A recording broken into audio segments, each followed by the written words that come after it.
Gasson Télévision, c'est votre télé. C'est la télévision du vivre ensemble, votre chaîne de proximité,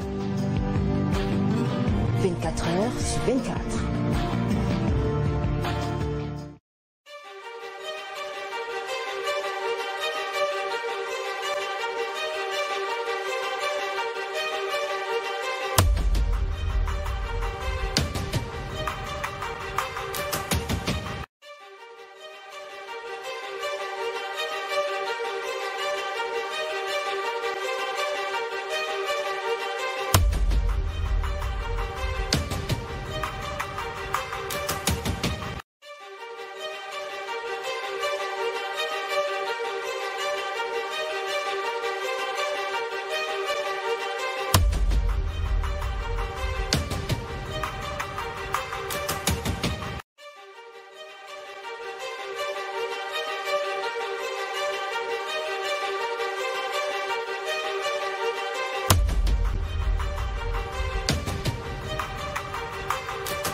Mesdames, bonsoir, messieurs, bonsoir. Très bon début de semaine à toutes et à tous. Nous sommes le lundi, lundi pas comme les autres, un lundi qui annonce des couleurs meilleures pour votre chaîne de télévision via ce programme, le Grand Soir, qui démarre à l'instant 18h. Nous marquerons un temps d'arrêt, pratiquement 1h45 dans ce studio, le temps d'éplucher les deux sujets d'actualité qui vont nous intéresser ce jour. Particulièrement, nous allons mettre un accent particulier ce jour, permettant de revenir sur la privatisation au Cameroun, instruit depuis quelque temps par le chef de l'État du Cameroun. Quels sont les enjeux pour remettre sur les rangs, voilà, Cameco parmi les compagnies aériennes crédibles, non seulement dans notre pays, le Cameroun, mais aussi à l'extérieur. L'un des grands défis majeurs, c'est sûrement les dessertes sur le plan national. Cameco pourra-t-il assurer les vols domestiques si on venait à mettre en place le système de privatisation qui est prévu, ce qui indique d'ailleurs que les pouvoirs publics ne baisseront pas la main. À cette occasion, on en parle dans cette émission. La deuxième thématique de ce jour, nous allons nous intéresser à Elections Cameroun. Depuis quelque temps, ce n'est pas l'engouement observé alors que la fermeture des listes électorales, c'est pour le 31 de ce mois. Comment les jeunes s'activent, comment les différents partis politiques se battent pour que Elecam puisse avoir un enregistrement assez conséquent dans ces listes afin de participer aux prochaines séances électorales lorsqu'on sait encore que les régionales sont annoncées dans notre pays, le Cameroun. Mesdames, Messieurs, merci d'être avec nous sur Info TV, le Grand Soir. Nous ouvrons avec nos panélistes qui sont déjà tous en place et nous allons débuter par Benoît Feudieu qui nous vient tout droit du comité central du ADPC. Bonsoir et bienvenue.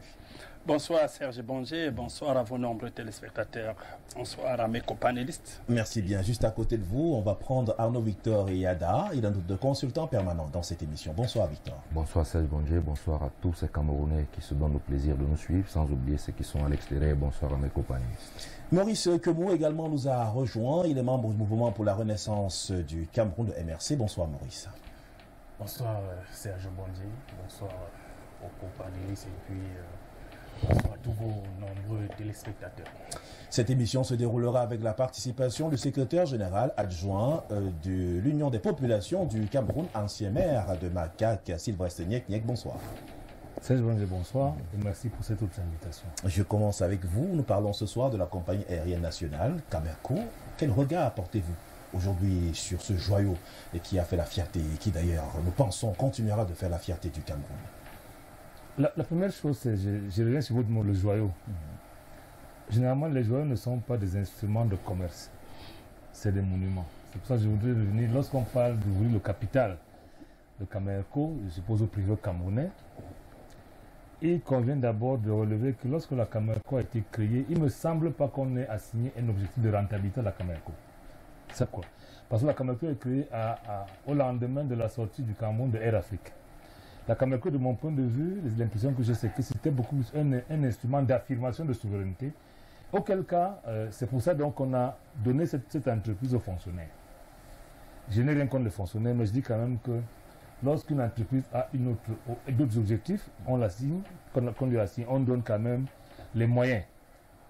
C'est pour ça que ce soit au niveau de l'instrument d'exploitation, on avait des avions hors de portée. Le 747 combi n'était pas véritablement un avion rentable. mais c'était un instrument d'affirmation de la souveraineté. Lorsque ça atterrissait par à l'époque, c'était quelque chose dont on se vantait, nous, Camerounais, à l'époque. Mais au-delà de ça, je ne peux pas croire que la Cameroun n'ait eu à sa tête que des dirigeants médiocres.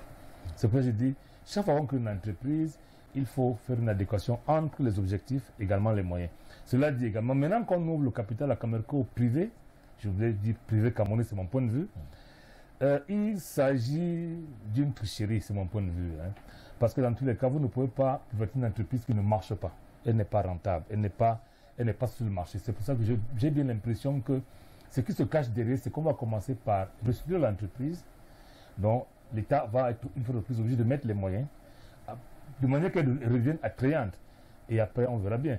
Maintenant, le soupçon qu'on a, au Cameroun, c'est que si on ouvre le capital sans des conditionnalités précises, on risque d'avoir, excusez-moi le terme, les mêmes gens dans le capital qui sont presque partout. Donc on espère bien que les pouvoirs publics, que le chef de l'État verra à ce que dans le cadre de l'ouverture du capital de Camerco, on le souligne davantage. D'aucuns pensent que lorsque l'État décide de privatiser une compagnie nationale, c'est pas pour donner totalement au privé. L'État garde quand même une partie des actions. L'État peut être actionnaire majoritaire.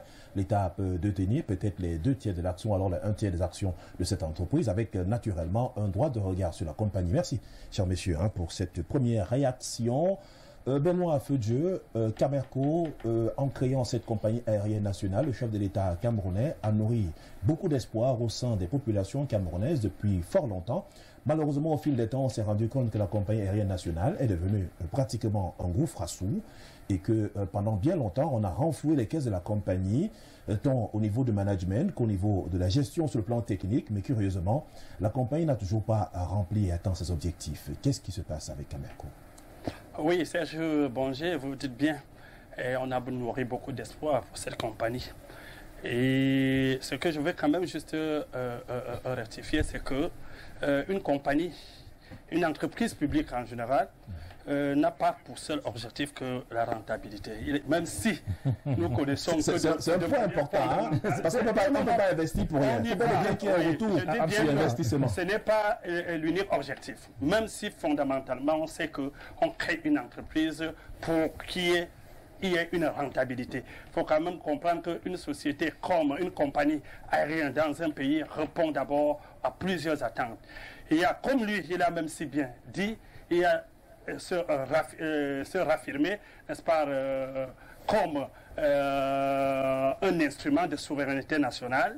Il faut que le drapeau flotte. Alors, et lorsqu'on a déjà cette condition, il faut répondre aux exigences sociales avec la recherche de l'amélioration des conditions de vie des citoyennes qui passe même par la préservation d'un certain nombre d'emplois.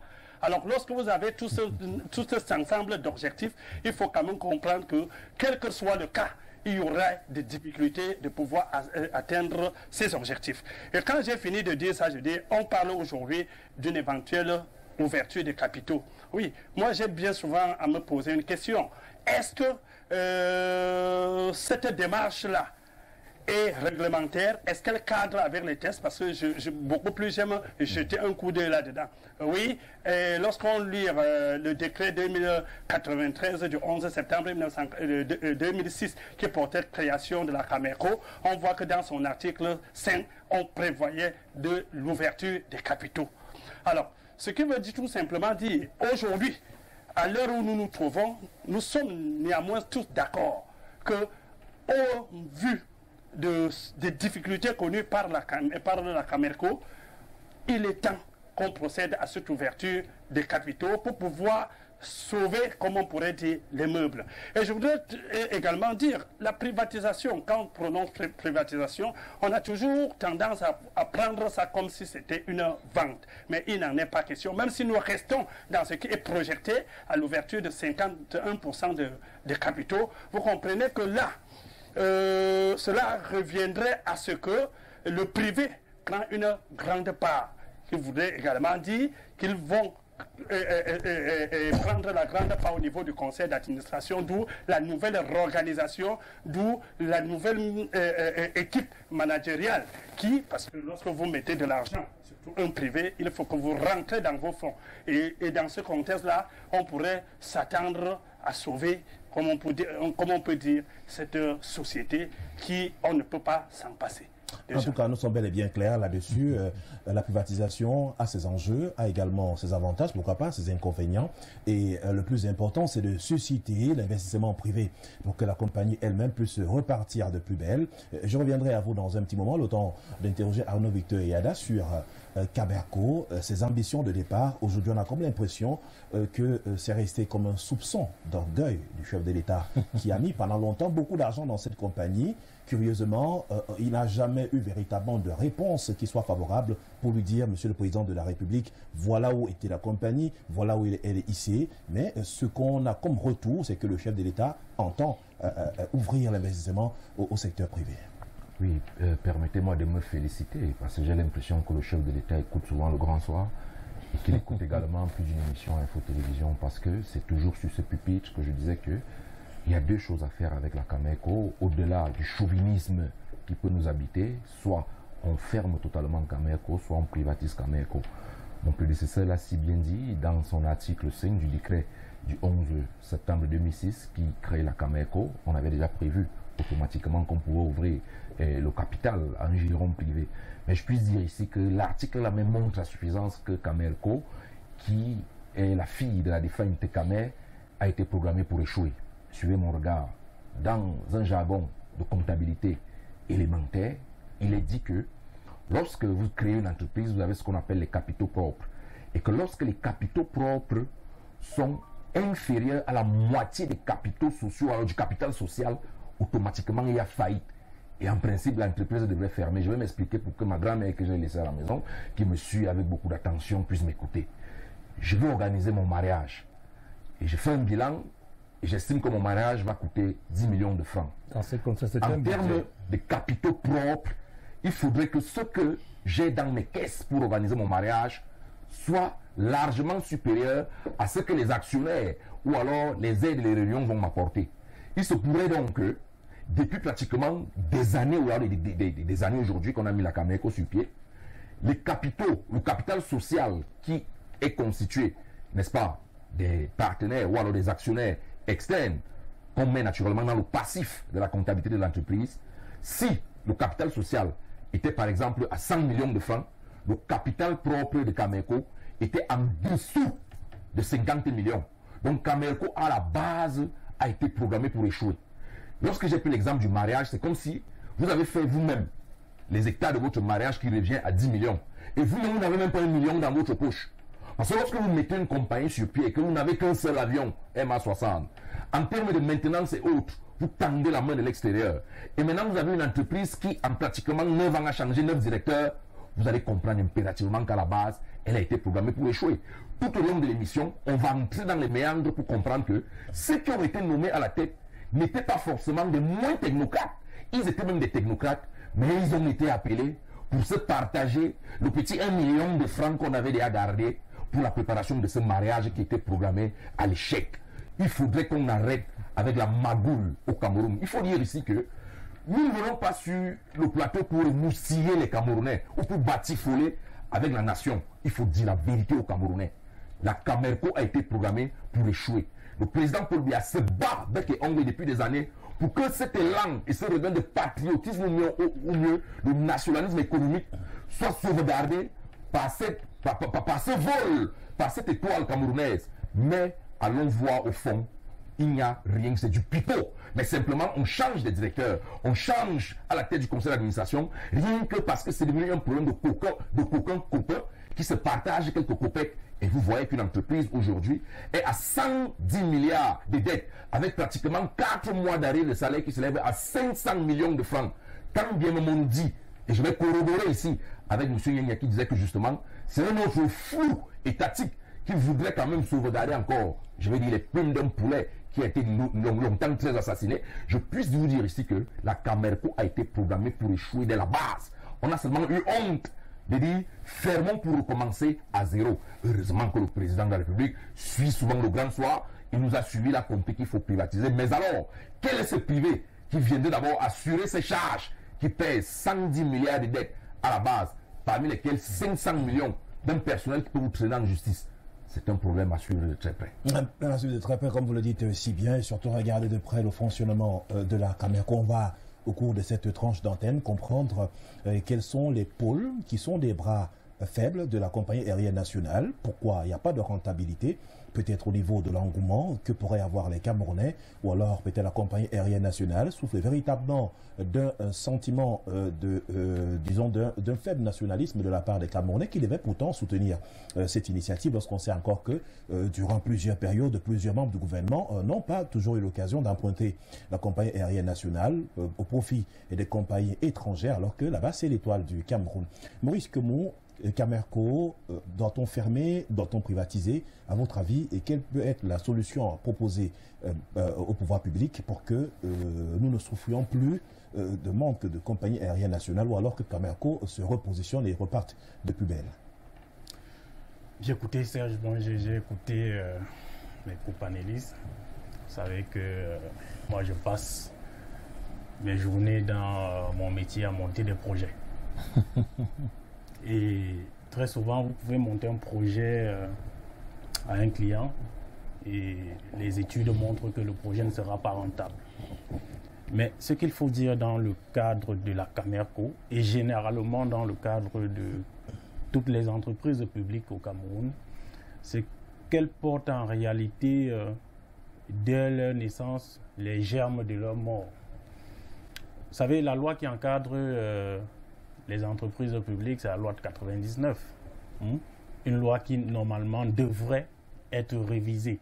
Parce que le cadre de gestion des entreprises publiques ne donne pas assez de responsabilités aux directeurs généraux, au PCA. Parce que si, Victor Yada l'a dit, c'est-à-dire que nommer le plus grand directeur général du monde, prenez je ne sais pas qui, même un Français, un Allemand, vous mettez là, mais si le cadre de gestion n'est pas bon, mais il tombe dans les mêmes travers et on recommence. Donc, ce que je voudrais dire concernant Camerco, c'est que, d'abord, vraiment, l'État-providence, cette époque-là, c'est passé. Il faut que l'État comprenne que il y a des secteurs comme le secteur aérien qui est assez concurrentiel.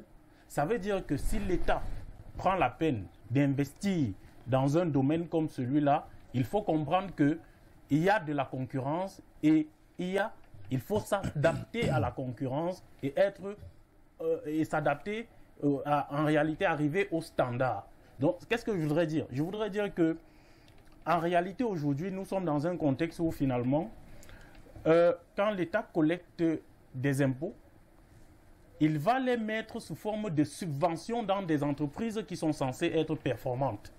Parce qu'en réalité, quand on crée une entreprise, on est une entreprise, que ce soit une entreprise du secteur public ou du privé. Quand on est entreprise, on est entreprise. Il n'y a pas deux arithmétiques, une pour les entreprises publiques et une autre pour les entreprises privées. Et à partir du moment où on a comme l'impression que ça ne marche pas comme on voudrait. Il y a des indicateurs universels de l'évaluation de la performance d'une entreprise, que ce soit du point de vue de sa capitalisation, que ce soit du point de vue de sa rentabilité, de sa solvabilité et même de la couverture de ses dettes. Donc quand on est entreprise, on est entreprise. Aujourd'hui, en réalité, les entreprises camerounaises, comme vous l'avez dit au début, sont en réalité des gouffres à sous. Parce qu'en même temps, comme Camerco a des problèmes, dernièrement on nous parlait d'un plan de redressement de 100 milliards de Boeing, un truc comme ça, je ne sais pas ce qu'est devenu cet argent. Mais en même temps, on va vous dire qu'Amtel a des problèmes. On va vous dire que le chantier naval, il faut une dizaine de milliards, etc. Donc, est-ce que vous ne voyez pas que finalement, nos entreprises publiques créent plus de problèmes qu'elles n'en résout? Donc, aujourd'hui, la décision du chef de l'État de privatiser cette société, c'est, je vais dire, c'est une sage décision. Sinon, parce que quand il faut dire aux Camerounais, quand on paye les impôts là, c'est pour aller créer des routes, c'est pour créer des écoles, c'est pour les hôpitaux. Ce n'est pas prendre l'argent qui est censé servir au social pour aller les mettre dans les entreprises qui sont censées être performantes. Et donc, Camerco aujourd'hui, vraiment l'État-providence est fini. Si l'État ne peut pas, en réalité, on a dit c'est le fleuron, c'était quelque chose pour la grandeur du Cameroun. Non, que l'État aille faire ça ailleurs. Dans ces secteurs-là, il y a des standards à respecter. Et je voudrais vraiment terminer en disant, Camerco a connu les mêmes problèmes que Ethiopian Airlines, que comment ça s'appelle, Kenya Airways, etc. Dans les mêmes périodes, pendant les années 80, après la crise économique. Et pourquoi ces compagnies-là marchent aujourd'hui? C'est justement parce que l'État est sorti de ces compagnies et j'allais dire quoi? L'État est sorti de ces compagnies et les gouvernements de ces pays-là, malgré les changements de régime, ne se sont jamais ingérés dans les affaires de ces compagnies. Or, nous sommes dans notre cadre où c'est l'État, le PCA, c'est le ministre des Transports, donc il y a une certaine bureaucratie et effectivement, il n'y a pas un cahier de charges qui permet justement à l'entreprise de prendre son envol. Donc aujourd'hui, privatiser, n'est-ce pas, cette compagnie, je pense que c'est la meilleure des choses. Et maintenant, un privé va venir y mettre de l'argent et il aura un souci de rentabilité. Et justement, la privatisation n'est pas toujours une mauvaise chose, mais Sylvestre Niek, généralement, lorsqu'on privatise une entreprise, l'actionnaire qui arrive, ou en tout cas le collège d'actionnaires qui arrive, s'intéresse généralement au conseil d'administration, à la direction générale. Camerco, en l'état, quels sont les pôles qui pourraient permettre davantage de repositionner la compagnie? Peut-être d'aucuns vont vous parler d'un certain renouvellement au niveau de la structure administrative, peut-être de la formation des personnels, peut-être en termes de réduction, en termes de rentabilité, c'est-à-dire occuper les personnels sur 2 ou 3 postes, et entre autres. Est-ce que ça peut être des leviers assez intéressants de l'actionnariat privé pour que Camerco soit maintenu? Monsieur Mondier, je vous ai dit qu'au départ, il faut assigner des objectifs clairs à une entreprise. Ça peut s'appeler Camerco ou SICAM, c'est la même chose. Maintenant, la deuxième chose, c'est mettre un équilibre entre les objectifs et les moyens. Lorsque vous voulez créer une compagnie aérienne, vous savez que les relations internationales veulent qu'il y ait 100 personnes, toute technicité confondue autour d'un avion, un vrai avion, pas un MA60. À la Camerco, vous avez presque 800 personnes qui travaillent, il n'y a pas d'avion du tout. Voilà le cas. Au niveau de l'étude de production, ça ne peut pas marcher. Maintenant, on ne peut pas se vanter tous les jours, se tromper au nom du fait que c'est du social ou alors c'est un instrument de souveraineté. Non. La Camerco est dans un environnement, d'abord au niveau interne. Il y a la place de la bureaucratie, il faut le dire clairement. Vous ne pouvez pas avoir un conseil où personne ne perd rien en cas de faillite. Voilà une entreprise qui est gérée par des gens qui ne perdent rien si l'entreprise meurt. Ils sont là. Alors que c'est l'argent des contribuables qui en souffre. Mais ces gens ne perdront jamais rien. Vous avez des entreprises où on a limogé un DG pour remplacer par un administrateur qui avait approuvé les comptes du DG avant. C'est parce que vous comprenez un peu la dialectique. Ça veut dire, vous êtes administrateur, ça veut dire que vous êtes le juge des comptes du DG. Vous estimez que ce DG gère bien. Le patron a dit que ce n'est pas bon, il le limoge et on le remplace par vous-même. Qui est à la tête de la Camerco aujourd'hui? Posons-nous la question. L'ancien administrateur. L'ancien administrateur de la Camerco ne devrait pas descendre pour devenir DG de la Camerco. Ça part de là. Ça veut dire qu'on est dans un paradigme qui est d'abord faux au départ. Maintenant, il faut structurer la privatisation. Hein. Ça se structure également. Ça veut dire que l'entreprise Camerco, avec ses 110 milliards de dettes, 500 millions de salaire, c'est pas grand-chose en termes de salaire, c'est pas grand-chose. Mais les 110 milliards de dettes, c'est un facteur répulsif pour la poursuite. Ça veut dire qu'il faut commencer par la restructurer. Parce que réussir d'abord à convaincre quelqu'un... Non, vous n'avez même pas, vous ne pouvez convaincre personne avec une entreprise qui a 110 milliards de dettes. C'est pas possible. Ça veut dire qu'il faut elle est au sous-sol, il faut la ramener au mode de chaussée. Sur le plan technique, il y a 2 façons de restructurer. Soit on injecte encore des fonds, ça c'est l'État, là c'est l'État, et donc le peuple camerounais. Soit alors, la structure étatique qui s'occupe de l'histoire, la caisse autonome prend en charge la gestion de la dette. Absolument. Et on l'efface donc, et en ce moment-là, comme c'est capital zéro, c'est ça la technique, hein? En ce moment, ça devient vendable. Parce que lorsqu'on ouvre le capital, c'est pour attirer les gens qui n'y étaient pas avant. La deuxième chose sur le plan technique, c'est que je ne sais pas parce que le Cameroun n'a pas les moyens d'entretenir techniquement les avions, quels qu'ils soient. Ça veut dire que de ce côté, il faudrait un partenaire stratégique qui s'occupe du volet technique. La technique va de l'entretien à la révision et tout, à la pièce, aux pièces qui doivent être disponibles. Parce que lorsqu'un avion est cloué au sol pour une pièce de même 1 million, imaginez bien. Il y a des pertes. Il y a des pertes. La deuxième chose, c'est le personnel. Vous allez tout faire. Vous ne pouvez pas décoller avec tout le monde. C'est-à-dire, aujourd'hui, il vaut mieux que l'État prenne encore en charge les charges sociales de ce personnel, qu'ils partent d'abord, qu'ils soient réglés dans leurs droits. Maintenant, en ce moment-là, on va parler de privatisation. Avant ça, ça n'intéresse aucun homme d'affaires. L'autre chose, c'est que la compagnie, elle a beau être privatisée, doit rester effectivement un instrument de souveraineté. Dans tous les cas, ça veut dire que le Cameroun, en tant qu'État, doit avoir, au moins sous forme de régulateur, sa vision de la Cameco. Ce qui veut dire que on ne pourra pas laisser que le privé, et que n'importe quel privé, parce qu'également il y a ce problème. Moi, je ne dis pas le privé, je ne parle pas je parle des investisseurs. Parce que le Cameroun a choisi de diversifier sa coopération, il faut que ça se ressente dans les secteurs clés de l'économie. Nous ne pouvons pas confier la Cameco à un seul investisseur. Pas du tout. L'État peut rester avec un capital, au moins la minorité. Mais par exemple, si une compagnie aérienne, par exemple comme Boeing, décide de reprendre Cameco, demain vous n'êtes pas du même avis? Non, je suis désolé. Je dis que la Cameco, personne ne confie. Le Cameroun a confié son ciel, sa téléphonie, c'est pas moi, son électricité, son nom à des étrangers. C'est un secteur stratégique. En même temps qu'il faut que ce soit rentable, mais il faut que ce soit des secteurs de souveraineté également. Ça veut dire qu'il faut jouer un équilibre entre la souveraineté et la rentabilité. Et nous avons les moyens techniques. Je n'ai pas été appelé ici comme consultant. Le moment venu, si nous sommes consultés, si nous sommes requis, on dira ce qu'il faut faire pour que la Cameroun puisse d'abord être, je peux dire, privatisable. Oui, assainir le bilan. Il faut assainir le bilan. Ça veut dire que lorsqu'on parle de la privatisation, en l'État, avec les soucis que l'on rencontre énormément, c'est encore du vent qu'on voudrait vendre au Cameroun. Non, je dis parce que les problèmes de fond n'ont pas été réglés. Non, je dis ceci. La privatisation est un objectif.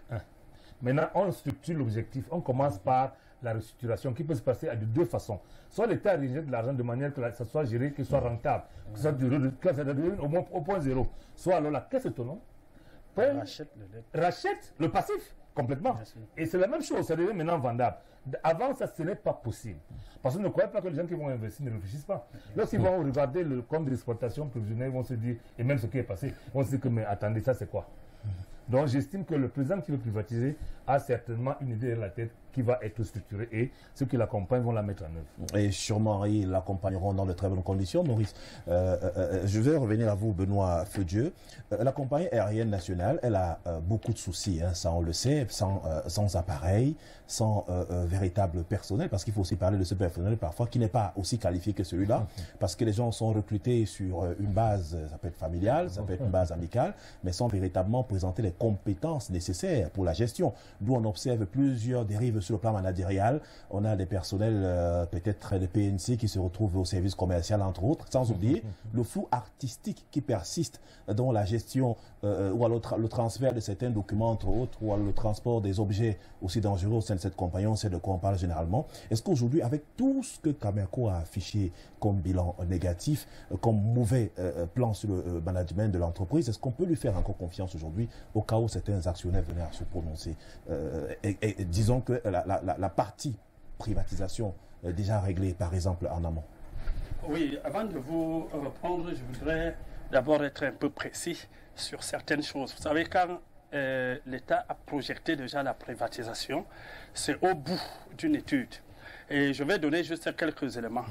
Parce que déjà, le rapport présenté par le commissariat déjà au compte, qui a été déposé le 8 avril, présentait cette situation. Comme ils l'ont si bien rappelé, cette grosse dette déjà de 110 milliards.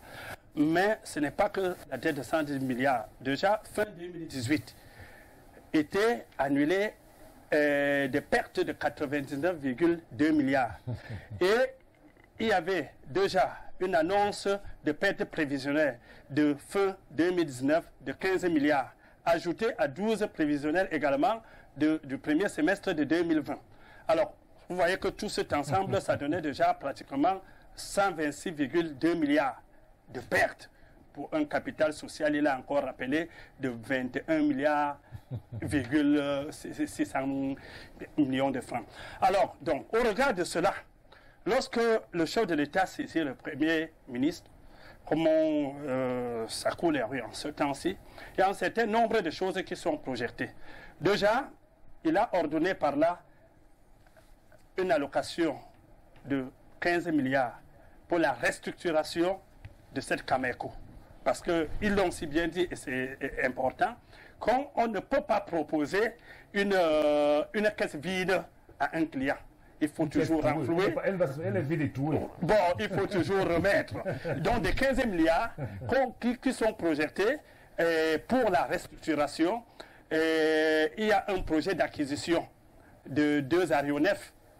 On a essayé même de projeter sur la marque qui est les aéronefs Dash, marque Bombardier Q400. Ce sont des marques qui sont habilitées dans les courtes distances. Alors, on va acquérir 2. On a projeté la réparation déjà d'un Boeing 747 et puis la location de 2 moteurs pour le second Boeing. Alors, tout ceci, c'est pour remettre donc d'abord la compagnie en fonctionnement avant de pouvoir ouvrir, comme vous l'avez si bien dit, à un privé. Alors maintenant, comment est-ce que nous devons faire, est-ce qu'on va encore faire confiance à la Camerco? Je crois que si nous sommes arrivés là, il faut le dire, nous ne sommes pas restés en arrière du monde. C'est par rapport déjà aussi à la libéralisation de ce secteur dont nous avons fait l'objet. Et quand il y a cette libéralisation, effectivement, il faut être compétitif. Il faut vraiment aller au marché pour se battre. C'est que nous n'avons pas été à la hauteur. Je ne voudrais pas tout de suite avoir une fixation, ni sur les dirigeants qui sont passés. Parce que vous l'avez si bien dit, ça veut dire que vous avez 1, 2, 3, 4 personnes qui sont passées. Est-ce que tous sont mauvais? Pas forcément. Est-ce que tous sont les mauvais, les voleurs? Pas forcément. Est-ce que tous ont été les amis de X pour être là? Pas forcément. Je crois que nous l'avons si bien dit, dès le lancement de la Camerco, il y avait déjà un problème. Et c'est pour cette raison que d'entrée de jeu ici, j'ai parlé du problème social qui tourne autour des entreprises publiques. Vous pouvez bien dire de manière mathématiquement parlant que chaque entreprise, il n'y a pas une différence entre une entreprise privée et une entreprise publique. Je vous dirais non. L'entreprise publique a plus d'autres exigences que l'entreprise privée, même si la finalité, c'est la rentabilité. La rentabilité attendue du public prend d'autres courbes. Ça, tout le monde pourra vous le dire. Un privé, lorsque vous créez une entreprise, il ne fonctionne pas, vous bâclez. Vous licenciez le personnel. Or, une entreprise publique, ce n'est pas le cas. Nous sommes plutôt aujourd'hui en train de dire, si on va dans cette voie de sortie, où on peut arriver à donner 51% à un privé, on espère donc en ce moment que le privé s'étant installé, les choses vont changer. Donc écoutez, vous allez dire que vous allez relancer, c'est-à-dire que le passif de Camerco en termes de paiement des salaires qui sont là, on sait que les 110 milliards c'est assez lourd. Est-ce qu'on va maintenir le même personnel ou alors on aura l'occasion Non. Attendez, lorsqu'on procède à l'ouverture, déjà même, je vais faire une précision en disant, dans la saisine du chef de l'État à l'endroit du Premier ministre, il a fait allusion à la rationalisation de la gestion des ressources humaines. Sur cette correspondance. Alors, cette rationalisation, si nous pouvons essayer de la voir de manière triviale, porte déjà au traitement de ce personnel dont j'ai fait allusion aujourd'hui, que les entreprises privées se battent à maintenir, à ne pas faire perdre des emplois. Mais toutefois, quand on entre dans la rationalisation, bon, les experts pourront voir, est-ce qu'il faut baisser les salaires, est-ce qu'il faut compresser? Nous n'allons pas oublier qu'à l'heure où nous trouvons déjà avec les conséquences, n'est-ce pas, de la Covid-19, ont permis à ce que déjà il y a un bon nombre qui se trouvent aujourd'hui en congé technique. Alors, donc, nous avons également dit il y a 500 millions de dettes parce que la masse salariale, c'est 500 millions par mois, fois 4, ça fait déjà 2 milliards. Alors, lorsqu'on privatise, lorsqu'on ouvre les capitaux, il y a toujours des économistes qui travaillent à ce sujet. Est-ce que ces dettes-là vont être épurées? Nous n'allons pas dire par le partenaire. Pas forcément. Ça peut être épuré de manière progressive par l'État. Toujours et toujours que lorsqu'on procède, n'est-ce pas, à ces genres d'ouverture, il y a des préalables qui sont arrêtés. L'État, comme on le dit de manière vulgaire, ne trompe personne, ne bouffe personne. Alors, il finit toujours par éponger ses dettes. Nous sommes à 110 milliards. C'est effectivement énorme, mais c'est la dette d'un État, c'est la dette qui est épongeable, même si on pourra mettre, n'est-ce pas, des échéances pour pouvoir le faire. Tout cela pourra être... Le problème aussi, c'est l'accompagnement du privé qui pourrait arriver. Trouver déjà l'État avec une dette de 110 milliards, ce qui n'est pas assez. En tout cas, je vous reviendrai dans un petit mois. Arnaud Victor-Yada, le temps de comprendre le poids de la dette, le temps de comprendre également ce qui pousse à la non-rentabilité de l'entreprise. On sait également qu'il a indiqué tout à l'heure, le maire Niek, qu'il y a, en termes de consommation, vous avez les appareils qui tombent en panne, c'est-à-dire les réacteurs. Il faut trouver les appareils, il faut les dépanner de temps à autre. Vous avez, par exemple, les taxes dans les différents aéroports internationaux où s'arrête l'avion. Vous savez, il y a une taxe. Lorsque vous atterrissez sur le tarmac d'aéroport, vous payez. Pendant que vous passez du temps sur le même tarmac, pendant que vous êtes suivi, il y a une taxe que vous devez payer. Et puis, il y a aussi les services de catering, entre autres, qui sont aussi des services coûteux, qui ne sont pas des moindres. Et si, au terme de tout cela, vous n'avez pas une rentabilité, vous n'avez pas un taux de remplissage de votre appareil de manière acceptable, comment penser continuer dans la même perspective? On sera toujours face à un endettement. Je suis largement choqué lorsqu'on me dit que lorsqu'on met sur pied une entreprise, la priorité n'est pas la rentabilité. C'est-à-dire ça choque, ça choque. La Cameco, comme la quasi-totalité des entreprises publiques et même parapubliques du Cameroun, c'est du business. L'objectif escompté ici, c'est la rentabilité. C'est-à-dire qu'il faudrait que le petit Camerounais qui se retrouve dans une brousse de Ngelmoudouka, un jour on lui dise que l'éponge métallique qui coûtait 100 francs coûte désormais 75 francs parce que la Cameco a eu une rentabilité et ça s'est éparpillé sur le tissu économique camerounais. C'est ça le but. Quand on met sur pied une entreprise, le souci n'est pas seulement le chauvinisme, le nationalisme, il faut sauver la flotte et autres. C'est la rentabilité. Il faut d'abord se poser une question. Les 800 employés de Cameco, avec une compagnie qui ne faisait décoller aucun avion, travaillaient quoi là-bas? Première question. Ils ont été recrutés sur la base de quoi? Allez poser la même question dans la quasi-totalité des sociétés parapubliques au Cameroun. On vous dit simplement qu'il y a eu conseil d'administration hier matin et que comme votre oncle a été nommé, venez avec le dossier. Vous avez la licence en droit, automatiquement vous êtes recruté. C'est sur cette base également que, même à la tête de ces entreprises, les directeurs sont recrutés. C'est pourquoi j'ai dit ici en amont que Cameco a été programmé pour échouer. Et ceux qui ont décidé d'entraîner le chef de l'État dans cette entourloupe savaient, mais ils se sont dit sur une échéance considérable, ils allaient plein se remplir les poches. Je vous dis ici que quand vous mettez sur pied une entreprise comme Cameco, vous allez appeler maintenant demain un privé, qu'il soit sur le plan local ou sur le plan externe. Laissons même les 110 milliards, passons outre. Vous croyez que l'actionnaire qui viendra dans le privé, c'est pour venir dormir, pour faire plaisir au Cameroun? Non. Il va regarder qu'avec les 51% de parts que j'ai, si je mets tel moyen, qu'est-ce que je peux gagner en retour? Alors là, il y a des canevas de gestion qu'il faut interroger ici. Il faut savoir, comme M. Niek le disait tantôt, pour un avion, il va falloir peut-être 100 personnes tout autour qui vont gérer les pannes, qui vont gérer la maintenance. Vous êtes dans un pays où vous ne produisez pratiquement rien, même en termes d'expertise intellectuelle. Du coup, même quand il va manquer le carburant dans l'avion, pour que quelqu'un vienne mettre ça, il va falloir venir certainement un expatrié pour venir montrer qu'il faut mettre à tel niveau de la soupe le carburant. C'est de ça qu'il est question. Nous sommes dans une situation alarmante. Il faut bien s'interroger. Je ne comprends pas pourquoi, hier, nous étions actionnaires de Air Afrique. Et qu'au sorti de là, Maurice le disait, des compagnies, dont j'éviterai de citer le nom ici pour des besoins de publicité, s'en sortent très bien, on voit une certaine érection de la flotte. Et que le Cameroun continue à tirer jusqu'ici le diable par la queue.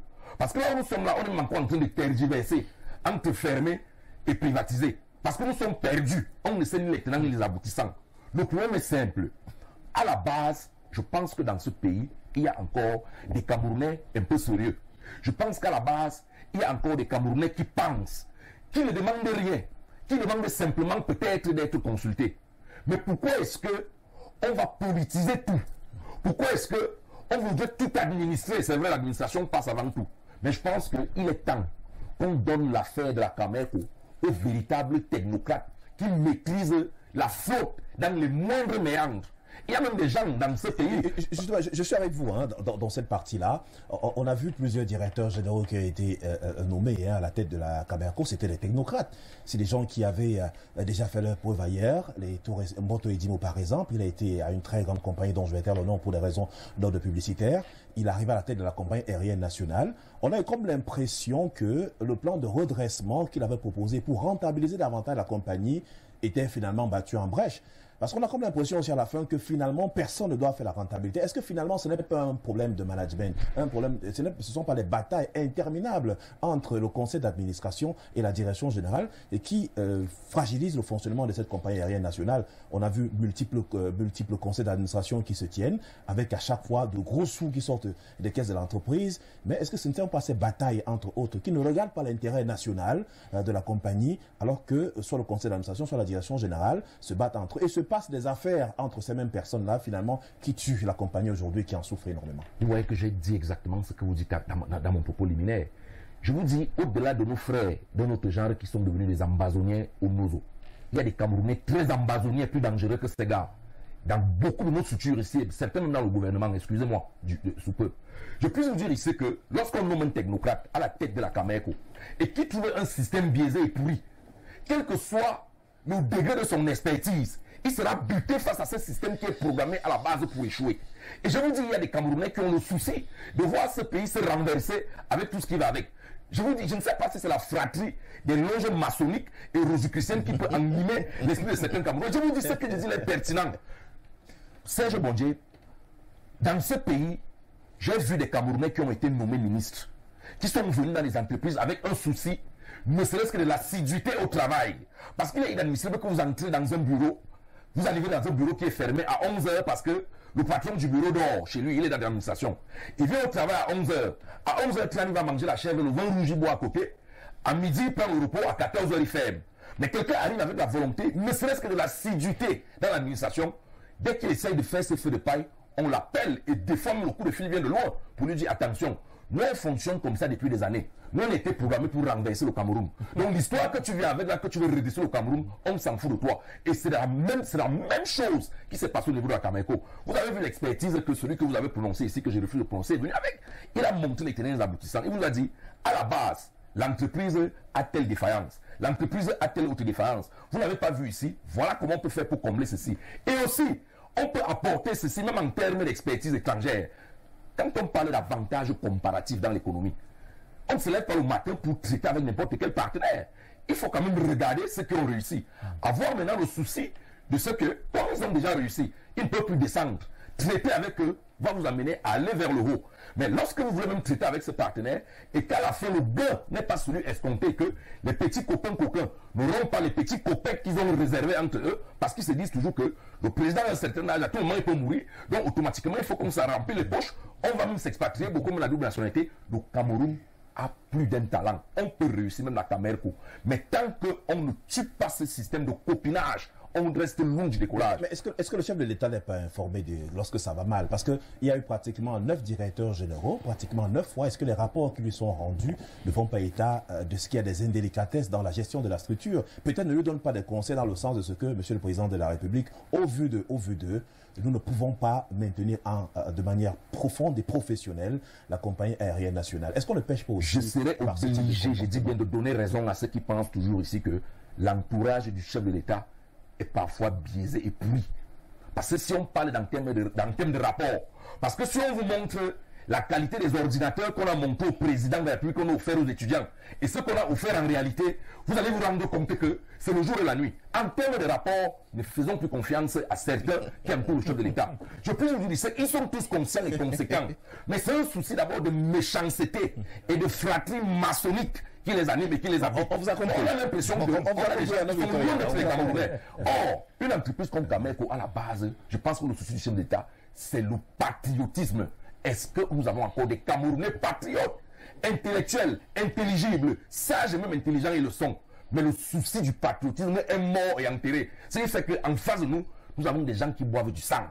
Automatiquement, merci. Je reviendrai après. Le Cameroun restera debout. Je comprends bel et bien votre colère, parce que quand vous voyez les choses ne pas avancer dans le bon sens, quand vous regardez quelques compagnies sur le plan sous-régional, vous allez en Guinée équatoriale, la compagnie aérienne nationale là-bas fait de grandes choses. Ils ont pratiquement les Boeing 787, pratiquement 797 qui sont de gros porteurs, des Dreamliners juste à côté ici, sans oublier le Gabon. Et puis ce sont des pays qui ont des compagnies aériennes qui réussissent à avoir les dessertes nationales, donc à remplir un taux assez intéressant au niveau des vols domestiques, c'est que le Cameroun ne réussit toujours pas à faire. Maurice Koumou, comment penser appuyer Camerco, comment penser rentabiliser la compagnie lorsque sur le plan national, il y a des petites choses qui ne réussissent pas à être réglées, c'est-à-dire la ponctualité au niveau des vols, le taux de remplissage, les Camerounais ne prennent pas beaucoup cette compagnie, et que les vols domestiques, on n'a pas d'abord réussi à voir, pourtant on a des aéroports, on a pratiquement 3 à 4 aéroports sur le plan local qui pouvaient être desservis. Vous avez Douala, Yaoundé, Bamougoum, l'aéroport de Garoua, l'aéroport de Maroua-Salak, entre autres, qui pourraient avoir des petits vols commerciaux de Camerco, mais là, on n'a pas réussi à rentabiliser, on n'a pas réussi à desservir ces différentes localités-là. Comment penser aller compétir à l'international alors que sur place, on ne peut pas prendre un vol de manière ordinaire? Écoutez, Serge Wandié, je crois qu'il faut déjà s'arrimer au standard. Parce que c'est une compagnie aérienne et on a besoin de s'arrimer au standard. Si on ne peut pas gérer, on sort de là. C'est-à-dire, comme on dit au quartier, il faut laisser quand vous ne pouvez pas. Mais je crois que pour être plus sérieux, nous sommes dans une économie libérale. L'économie libérale ne veut pas forcément dire que l'État ne doit pas être là. Non, c'est que l'État doit créer un cadre propice à la création d'entreprises et à la gestion des entreprises. Maintenant, si l'État veut être dans une entreprise, il faut qu'il sache que quand on est entreprise, on est entreprise. Donc vraiment, l'étoile du Cameroun, oui, c'est le fleuron du Cameroun, mais si une étoile, si ça brille plus, on fait comment? Parce que c'est ça que je veux demander, si ça brille plus, et en plus, on y met de l'argent, Vous avez comme l'impression que c'est un slogan pompeux qui n'a pas rempli tout ce qu'on attendait à travers la mise en route de cette entreprise. Donc, ce que l'État doit faire, c'est cette décision-là, c'est-à-dire privatiser Camerco. Oui, il faut restructurer, comme M. Nieng l'a dit, avec les deux méthodes qui ont été... Bon, c'est vrai qu'en même temps, celui qui entre, le privé peut racheter les dettes, c'est-à-dire que tu peux entrer dans une entreprise en rachetant également... En tout cas, pour le cas d'espèce, l'État peut prendre, d'ailleurs, le maire l'a expliqué, l'État peut prendre sur lui le taux d'endettement et puis maintenant dire aux actionnaires, aux éventuels actionnaires, voici où nous en sommes et qu'est-ce qu'on peut faire pour repartir de plus belle. Absolument. Donc, je crois qu'en même temps, pour un souci de rentabilité, je crois qu'aujourd'hui, on a besoin de réformer, de revoir la loi sur le cadre de gestion des entreprises publiques. Vous comprenez? Cette loi date de 1999.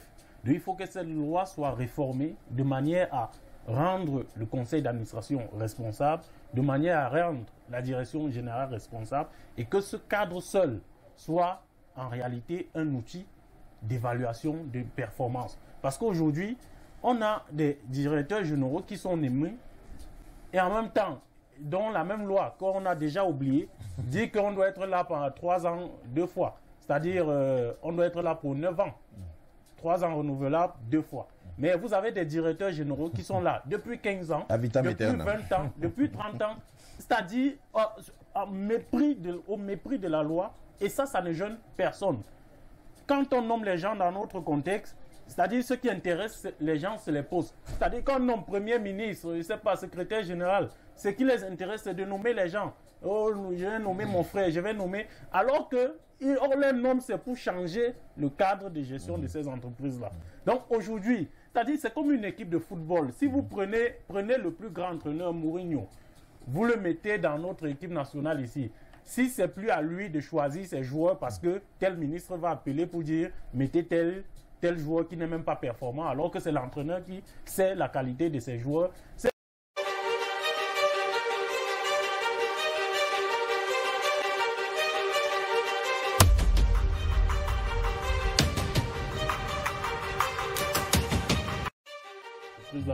Je souhaite vraiment qu'il ne soit pas l'actionnaire majoritaire. Il faut qu'on donne cette entreprise à un repreneur privé qui comprend le domaine, qui est dans le domaine.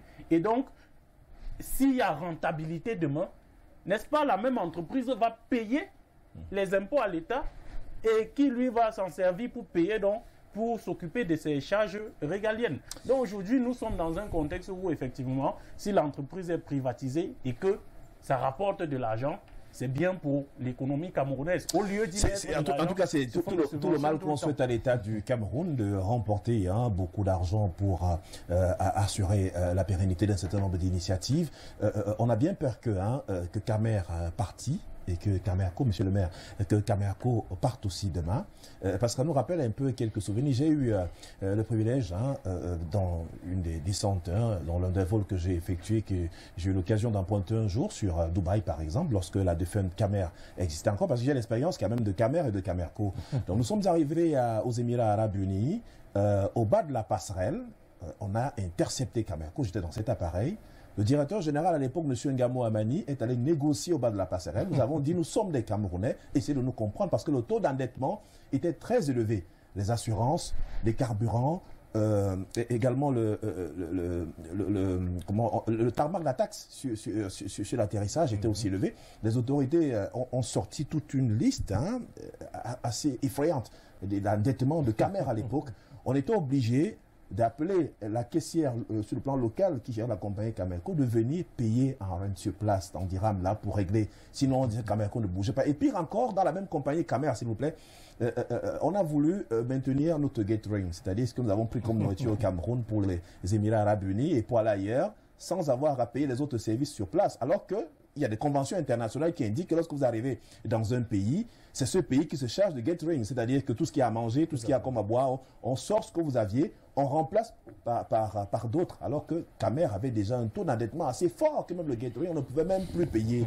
Est-ce que les mêmes causes ne produisent pas aujourd'hui les mêmes effets? Est-ce qu'on n'est pas à deux doigts de voir Camerco, l'étoile du Cameroun, ne plus briller, peut-être fermer les portes et puis naître avec une autre compagnie, avec un autre nom? Au départ, ce qu'on ne dit pas souvent, c'est qu'autant la Camerco doit de l'argent, autant le gouvernement doit à la Camerco. Absolument. Parce qu'il faut le dire, je vous ai parlé tout à l'heure de la place de la bureaucratie au sein de la Camerco. D'abord la Camerco.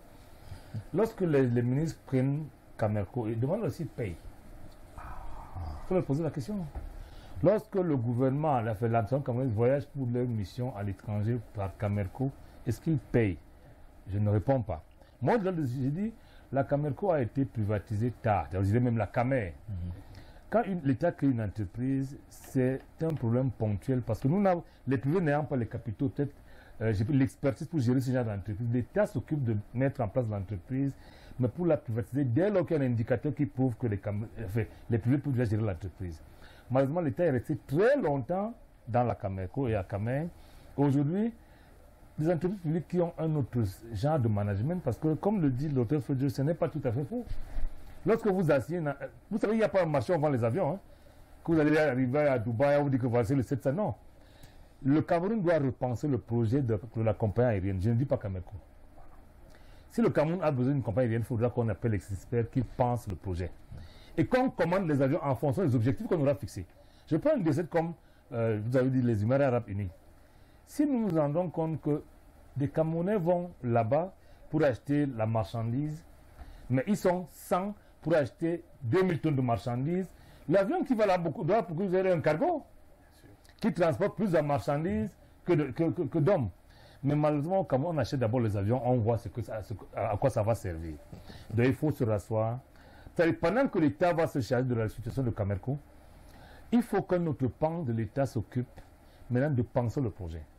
Cette fois avec des experts qui ont prouvé leur capacité à tous les niveaux. Parce qu'au-delà de la compagnie qu'on voit ici au niveau national, ça va aller à Kribi, à aider à machin, ça ne rapporte rien en réalité. C'est là où intervient le social. C'est lorsque vous mettez, c'est pas moi, 6 000 litres de kérosène dans un Boeing qui va partir de Douala pour Bertois ou Marois, techniquement, ça ne rapporte rien. C'est comme à une certaine époque, vous voyez le 737 avec un taux de remplissage de 60-70 passagers qui va sur Paris. Voilà, alors qu'en temps normal, il va avoir 160, 182, 100 passagers par là, mais on a à peine 60 passagers. Lorsqu'on aura repensé le projet de la compagnie aérienne, on va se rasseoir pour dire, voilà le projet. Quels sont les moyens que nous devons mettre en... On passe le projet, on assigne les objectifs et maintenant on appelle les moyens. Si vous voulez faire plus de marchandises que d'hommes, il y a des avions appropriés. Mais on ne peut pas se lever un matin, reprendre une entreprise qui avait d'autres objectifs pour en assigner d'autres. Donc le problème de la Camerco aujourd'hui, ce n'est pas la privatisation n'est pas une panacée. On peut privatiser à avoir les mêmes torts. Il faut repenser le projet, lui assigner de nouveaux objectifs et y mettre les moyens. Maintenant, qui va mettre des moyens? C'est le problème. Les premiers moyens doivent être mis par l'État pour vraiment gérer le service de la dette, d'abord.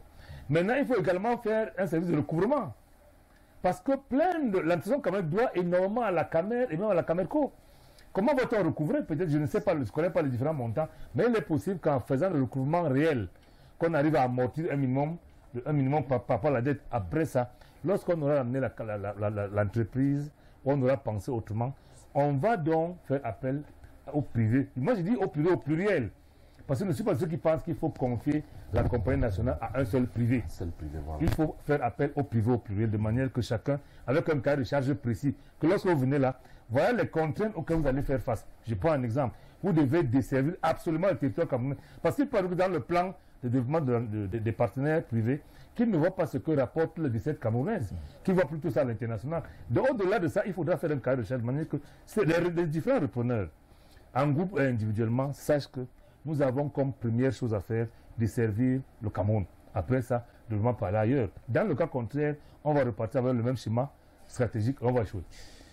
Pour sortir, Benoît Fedjou, dernière réaction pour chacun d'entre vous, justement, qu'est-ce qu'il faudra faire désormais pour que soit on relance, soit on referme Cameco de manière claire? Non, je crois qu'on ne peut pas encore projeter la fermeture pure et simple. On reste, n'est-ce pas, sur cette voie de l'ouverture des capitaux. Vous avez vu sur cette table, il y a un certain nombre de compagnies qu'un co-panéliste a cité et qui fonctionnent. Mais je vais juste rappeler que toutes ces compagnies qu'il a citées ont déjà procédé à ces ouvertures des capitaux. Et partout où vous allez voir l'État est le seul actionnaire, il y a toujours des problèmes. Et c'est à ce niveau où je pense que mon co-panéliste qui est très passionné, et je crois que ce problème, on ne peut pas le gérer avec la passion. Parce que c'est même cette passion-là qui nous a conduits à là où on se trouve. Vous savez, il ne faut pas toujours regarder un problème, au lieu de rechercher les éléments qui nous permettent de sortir du trou. On passe le temps, n'est-ce pas, à prendre des exemples et puis dire tout ce qu'on ne doit pas dire. Non, on ne peut pas tromper toute une chaîne, même si quelqu'un trompe le chef de l'État. Je ne sais pas si vous avez des éléments qui vous prouvent en tout cas, il y a que de cela l'espoir. se fait. Il y a l'espoir. Donc, nous pensons tout simplement qu'il faut aller vers cette voie. Et c'est la première fois qu'on parle déjà de l'ouverture à 51%. C'est pour ça que je suis pressé. Le 1% là, le 1% au-dessus de 50 là, donne déjà la force à ces partenaires qui doivent être stratégiques de pouvoir mettre en place une rigueur dans la gestion générale. C'est cette raison que j'ai dit ici, sans me faire peut-être comprendre par mon co-panéliste, je n'ai pas dit qu'on ne peut pas, qu'on ne crée pas forcément la société pour atteindre une rentabilité, mais j'ai dit une société publique. On n'a pas besoin de masquer les mots pour le dire. Nous sommes en face d'une réalité, lui-même il le dit, qu'on a environ 800. Le personnel monte à 800, c'est même plus de 800. Alors les 800 là, c'était pour faire quoi? On a un avion, on a 800 personnes. Alors si ce n'était pas pour répondre à ces besoins, surtout qu'il faut ajouter à ça, on peut régler ça autrement. Il y a plusieurs agences de Cameco ouvertes. Il y avait des dessertes au Sénégal, non, des dessertes au moment où nous avons au Cameroun, des agences à Douala, à Yaoundé, à Paris, un peu partout. Et puis ça coûte aussi la location des agences aussi. Donc pour dire, lui il a dit, effectivement quand il y a rentabilité, on sent dans le panier de la ménagère et tout ça. Non, ça commence à sentir, comme j'ai dit tout à l'heure, sur la préservation des emplois. Les 800 personnes là, qu'on a passé qu'on les a employés là. Si vous avez l'impression que vous ne payez pas, c'est à jamais notre compagnie. Et c'est ça la différence. Si à jamais notre compagnie faisait ce qu'on peut appeler vulgairement le 50-50, c'est-à-dire une rentabilité qui permet ne serait-ce que de couvrir les charges, je vous assure, l'État ne se gênerait pas du tout. Bon? On travaillerait dans ce sens. Pourquoi? Oui, quand ça couvre les charges. Parce que contrairement à un privé, qui, au-delà de couvrir les charges, il faut se faire un véritable bénéfice. Mais l'État a une autre démarche qui permet d'abord de couvrir les charges qu'on n'arrive pas à couvrir parce que on a si évoqué les raisons. Donc pour dire tout simplement, nous sommes sur la voie de privatisation. Nous sommes dans la restructuration, comme je vous ai fait mention tout à l'heure. Et je crois que cette restructuration avec les petits aéronefs qui vont d'abord desservir les courtes distances. Il n'y en a même pas. Non, mais je viens de vous dire que... Merci. Non, il faut que je reprécise peut-être. J'ai bien dit que le chef de l'État a ordonné l'allocation de 15 milliards qui va servir à l'acquisition d'abord de 2 aéronefs Q400 donc Dash, et puis la réparation d'un Boeing 747 et la location de 2 moteurs. Tout ça est projeté et il a instruit la rationalisation. En tout cas, le chef de l'État, à travers cet acte, reste objectif. Il faut effectivement que ceux qui vont accompagner ce projet le soient aussi. Parce que le président nous disons, parce qu'on espère que ça va aller demain. J'ai toujours à le dire, il ne faudrait pas croire que... Merci Maurice, on va sortir. Je sors par là. Il ne faudrait pas croire que vous êtes déjà sorti plusieurs fois, finalement vous n'allez pas sortir. Non, je sors définitivement. Vous connaissez qu'en termes de rigueur dans la gestion de RDPC, on a payé fort le prix. Donc, le chef de l'État est le président national du RDPC et nous n'œuvrons que pour qu'il y ait une gestion orthodoxe. Merci Maurice, merci plutôt Benoît Feudio pour cette intervention. En tout cas, on l'a compris, c'est dans un intérêt général. Arnaud Victor Yada, pour sortir. Non, je pense que vous constatez avec moi que quand on est du RDPC, on est payé pour dire ce qu'on ne pense pas. Donc ils sont dans leur rôle. Moi, je ne peux pas leur reprocher. Personne ne peut me reprocher ma passion parce que c'est également cette absence de passion qui a brouté le nationalisme, le patriotisme qu'on pourrait trouver dans certaines structures de l'État aujourd'hui qui se retrouvent dans l'agonie. Combien de fois vous pouvez changer 9 directeurs en 8 ans dans une structure, vous me dites que je ne dois pas être passionné, ça fait mal parce que je suis Camerounais. Je pense ici que pour redorer le blason de la Cameco, que ce soit la fermeture et la réouverture ou alors la privatisation, il y a beaucoup de choses à voir naturellement sur les erreurs du passé. Vous allez prendre un petit cas comme par exemple le vieillissement et le non-recyclage des techniciens parce que le monde aujourd'hui va très vite. Et étant donné qu'on parle d'un souci d'avantage comparatif, il faudrait à un certain moment qu'on essaye de voir dans un souci de mondialisation ce qui marche ailleurs, si on peut copier. Ce qui fait que maintenant, lorsqu'on appelle même un partenaire ici, on essaye de voir ce qu'on propose à celui-ci et ce qui va nous donner compte tenu des avantages qui peuvent être les nôtres. Au-delà de favoriser la flotte sur le plan local, il va bien falloir se poser la question de savoir quelle est la rentabilité au niveau de nos caisses par rapport à cette flotte interne. Mais maintenant, qu'est-ce qui est plus important? Est-ce que c'est la flotte au niveau de l'extérieur ou alors la flotte au niveau du plan local? Combien de Camerounais ont le souci de prendre naturellement l'avion? Il faut bien voir cette culture-là. Quand on met une structure sur pied, il faut voir également l'aspect de la culture. Peut-être qu'avec le temps, on aura cette possibilité-là de dire, bon, j'ai même vu qu'à Merco, c'était un moment qui faisait des promotions. On dit, bon, vous voyagez d'ici à là, c'est 50 000 et autres. Mais combien de Camerounais ont déjà cette culture? Nous sommes encore dans l'affaire, dans l'aspect du snobisme. Vous voulez comprendre les avions qui n'existent pas? Autant de choses. Bon. Il y a d'autres pays à côté. Vous avez par exemple la RDC, où on prend facilement un vol d'une zone à une autre. Vous avez le Gabon, Kolamoto, Makoukou. Voilà, justement, mais on n'a pas encore abordé ces dessertes à travers une compagnie locale.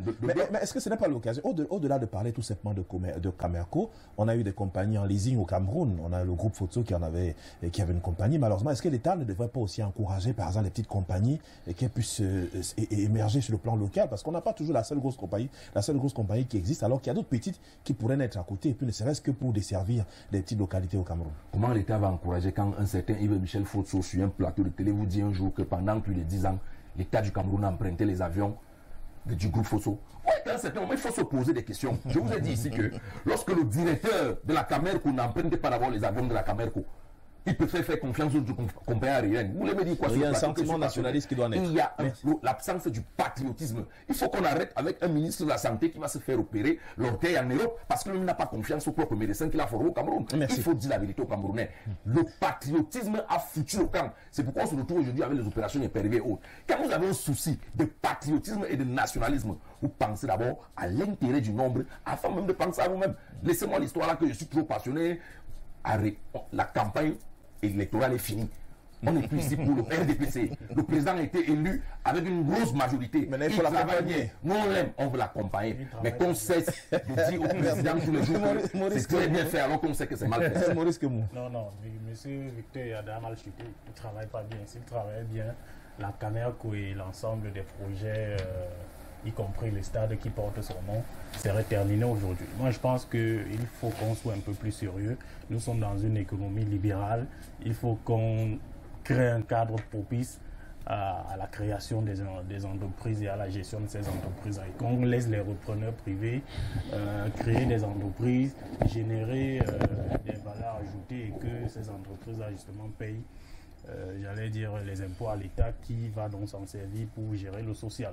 Donc je crois que l'État ne peut plus continuer à rester dans un secteur comme celui-là. Alors que, en tout cas, il faut un cadre de concertation et qu'il faut de nouvelles idées, de nouvelles initiatives et que véritablement l'État se positionne comme étant un réel accompagnateur. Absolument. Et en veillant aussi, parce que le maire l'a évoqué tout à l'heure, le taux d'endettement du gouvernement face à Camerco a aussi été un gros handicap pour le fonctionnement de cette entreprise. C'est l'économie libérale en réalité. C'est-à-dire que l'État est là, mais crée un cadre propice pour les entreprises privées. Et il régule. Voilà, et il régule le secteur. Donc, merci Maurice. Mais vraiment, il y a un projet que je voulais toujours, parce que c'est un éléphant blanc, je ne voulais pas sortir sans le dire. Vous savez, l'État, il y a quelques années, a créé à Kribi le port en eau profonde de Kribi.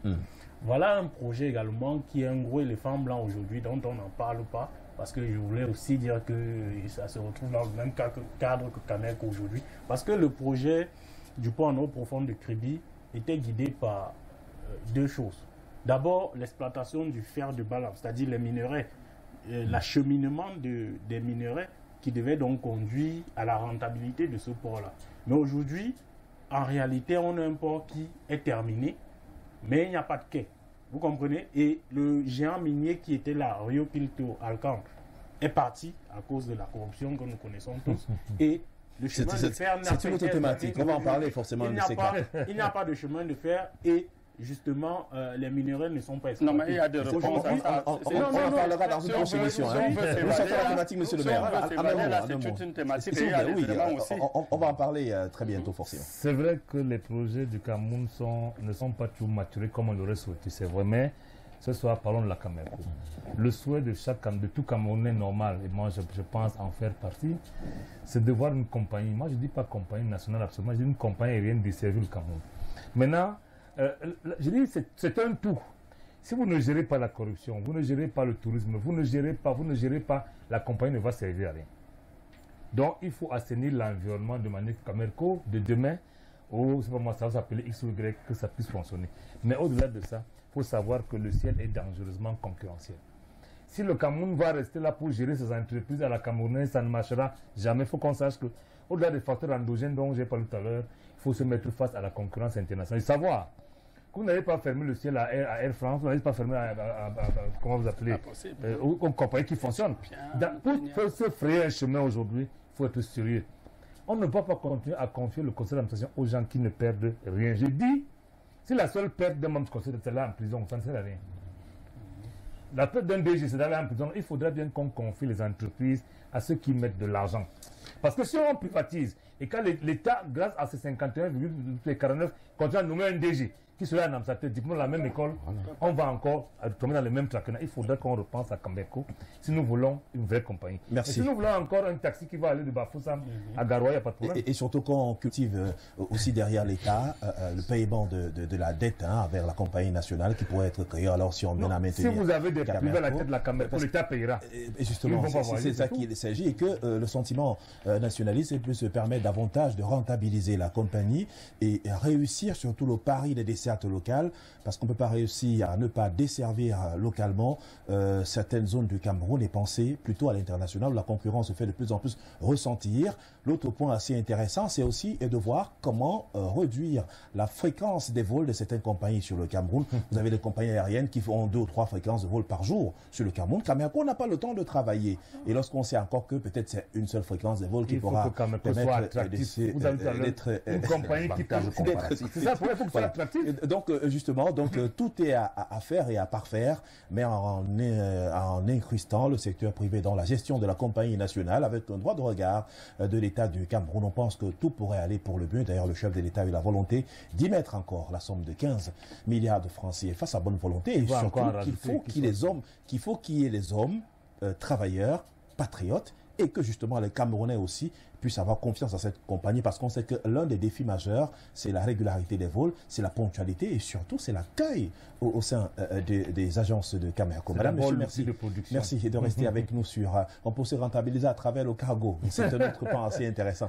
Madame, monsieur, merci de rester sur Info TV. C'est votre chaîne de télévision du Vivre Ensemble. Et nous allons justement rester ensemble en abordant la deuxième thématique de ce jour. On parle de politique. On va aller du côté d'Elections Cameroun. Depuis quelque temps, elle engage donc des éléments visant l'inscription des Camerounais sur les listes électorales. Les dernières élections au Cameroun n'ont pas monté très grand engouement ces derniers temps. On voit comment les membres de l'ECAM se déploient à travers les régions du Cameroun, mais aussi au sein des formations politiques. Le slogan qui fait surface depuis quelques jours, c'est l'inscription sur les listes électorales. Le MRC en parle abondamment, le PCRN également, et bien d'autres formations politiques, et même le RDPC, disent tous les jours, allez vous inscrire parce que la clôture, c'est pour le 31 juillet 2020. En l'état, monsieur le maire, je vous redonne la parole pour parler d'élections du Cameroun. Comment comprendre que les Camerounais, jusqu'à ce jour, ne sont pas assez inscrits sur les listes électorales? Qu'est-ce qui marque cette négativité, entre guillemets? C'est vrai que c'est vous qui posez les questions ici, mais moi j'aurais pu dire la bonne question, c'est que est-ce que les Camerounais s'intéressent encore à la politique? C'est la bonne question. Vous savez, la politique c'est un petit jeu qui devrait amener les uns et les autres qui a été conseiller municipal, député et même chef d'État.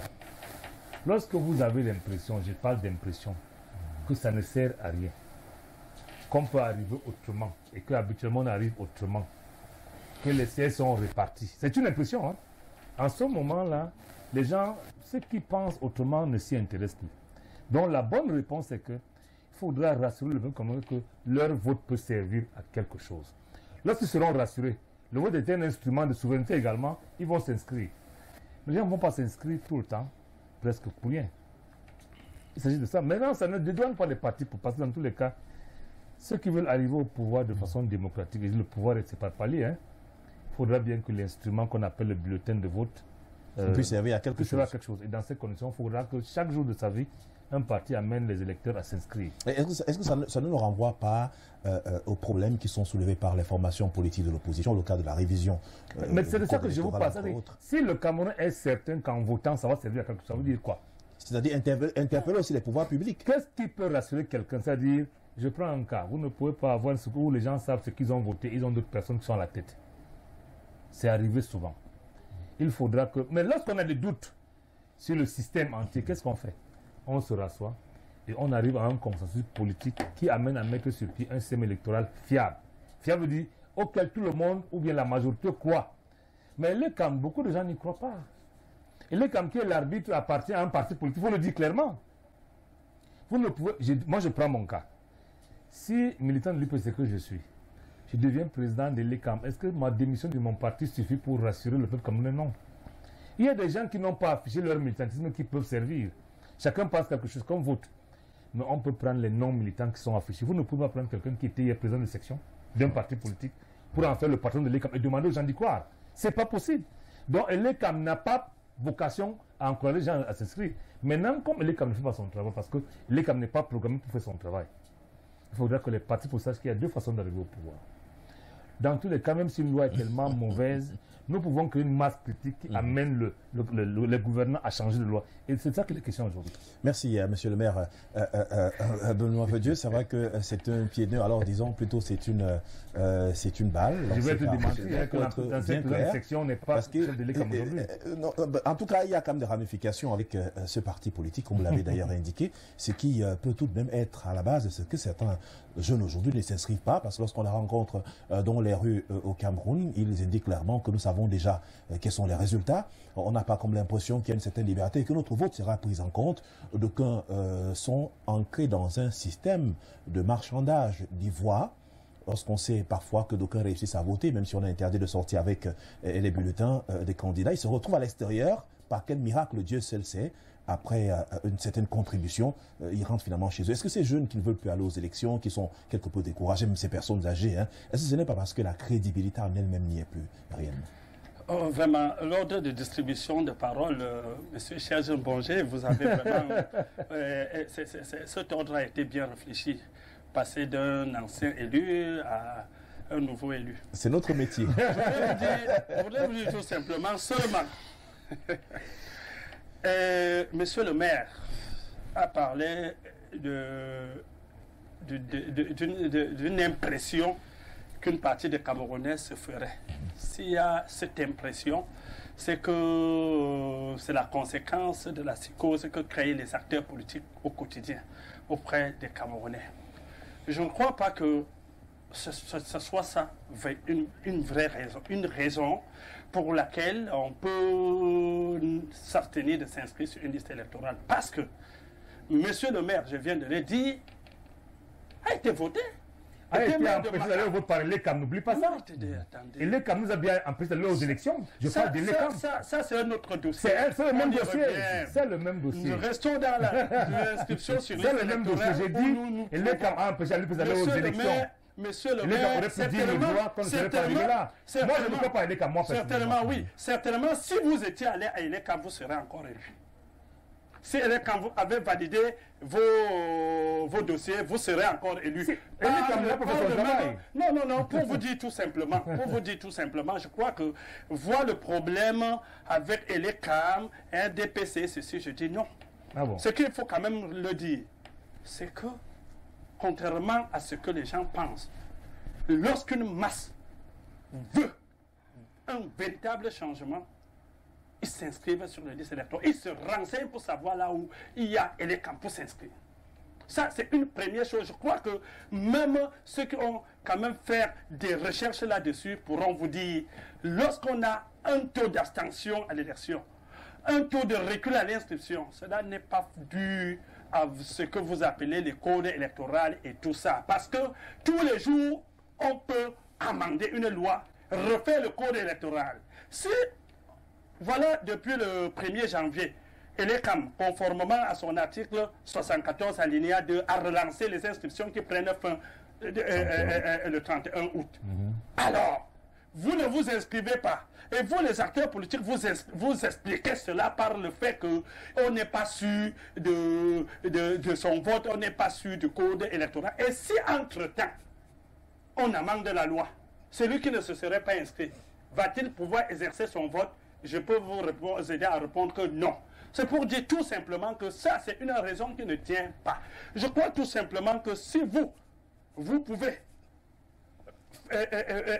accomplir votre part de devoir des leaders, des acteurs politiques, celui d'accompagner l'ECAM à l'inscription sur les listes électorales. L'ECAM, c'est cet instrument-là, mais c'est vous, les responsables politiques, comme nous aussi nous le faisons dans le RDPC, qui amenons, qui motivons les citoyens à aller s'inscrire.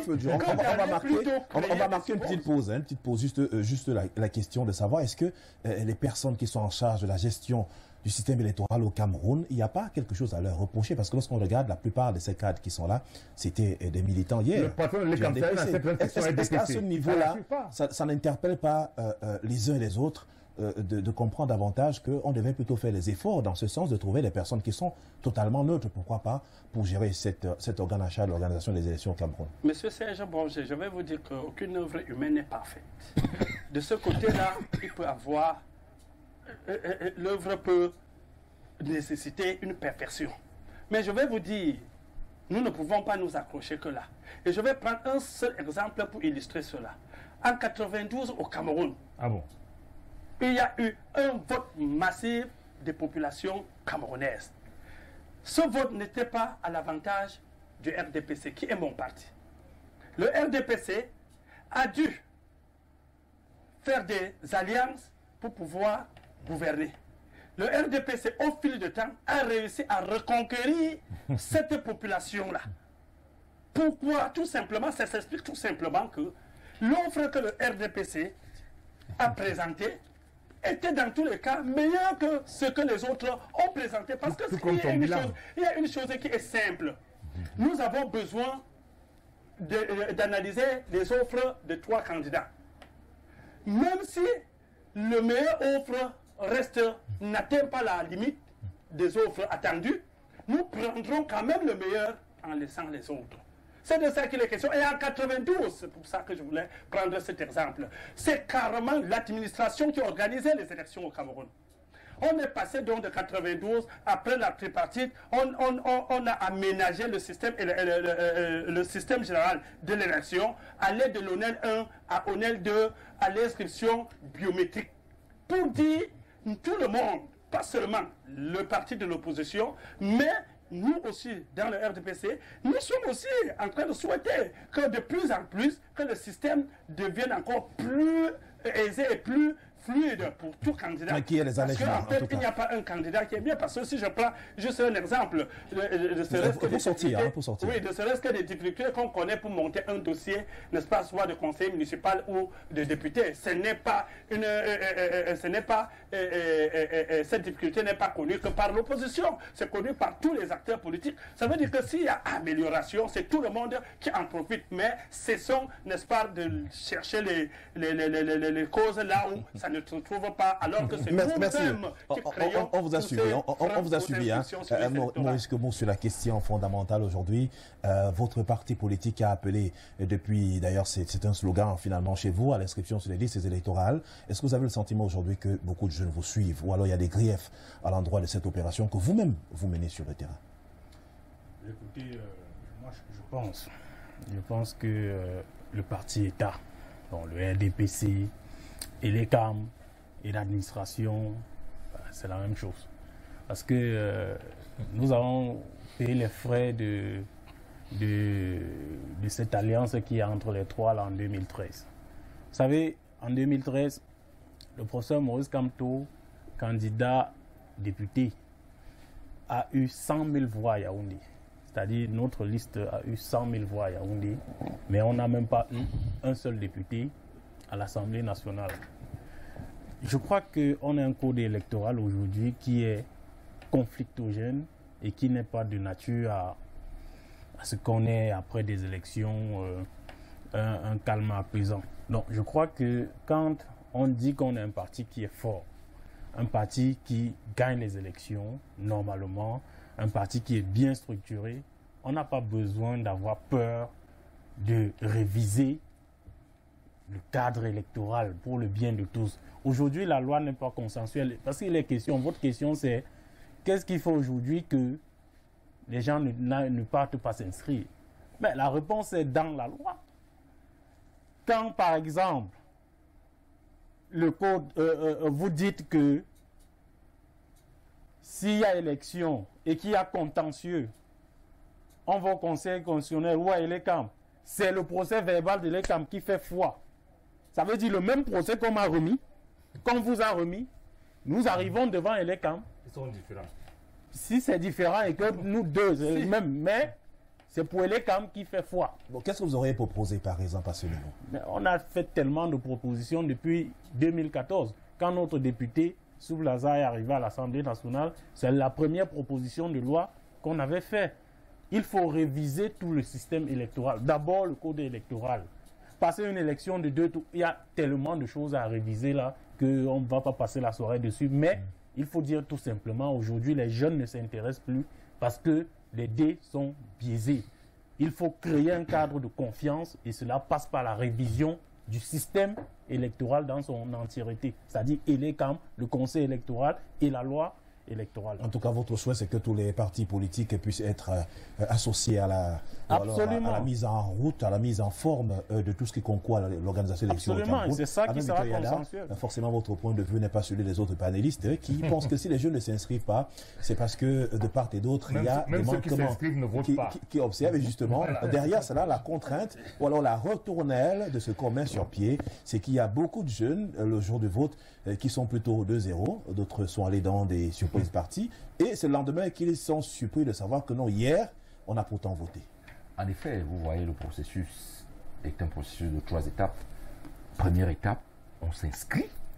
Deuxième étape, on retire sa carte. Troisième étape, au moment venu, on va voter. Sous l'impulsion. J'ajoute une 4e étape, ce qui est celle des autres, la sécurisation, le contrôle du vote. Je ne suis pas là. Je suis au niveau du jeune Camerounais qui s'en fout, qui va voter simplement. Au niveau de s'inscrire, beaucoup de partis, 11 millions de Camerounais, le RDPC également fait la campagne. Allez vous inscrire. Les gens se sont inscrits massivement à l'ECAM. J'ai dit massivement. J'ai eu, je ne sais pas si c'était la grâce, lors des élections présidentielles, d'être président d'un bureau de vote. Il y avait des cartes en masse, en souffrance. Et j'ai même encore eu la manière, en tant que journaliste, de visiter ces cadres et de constater que la quasi-totalité des cadres étaient des jeunes.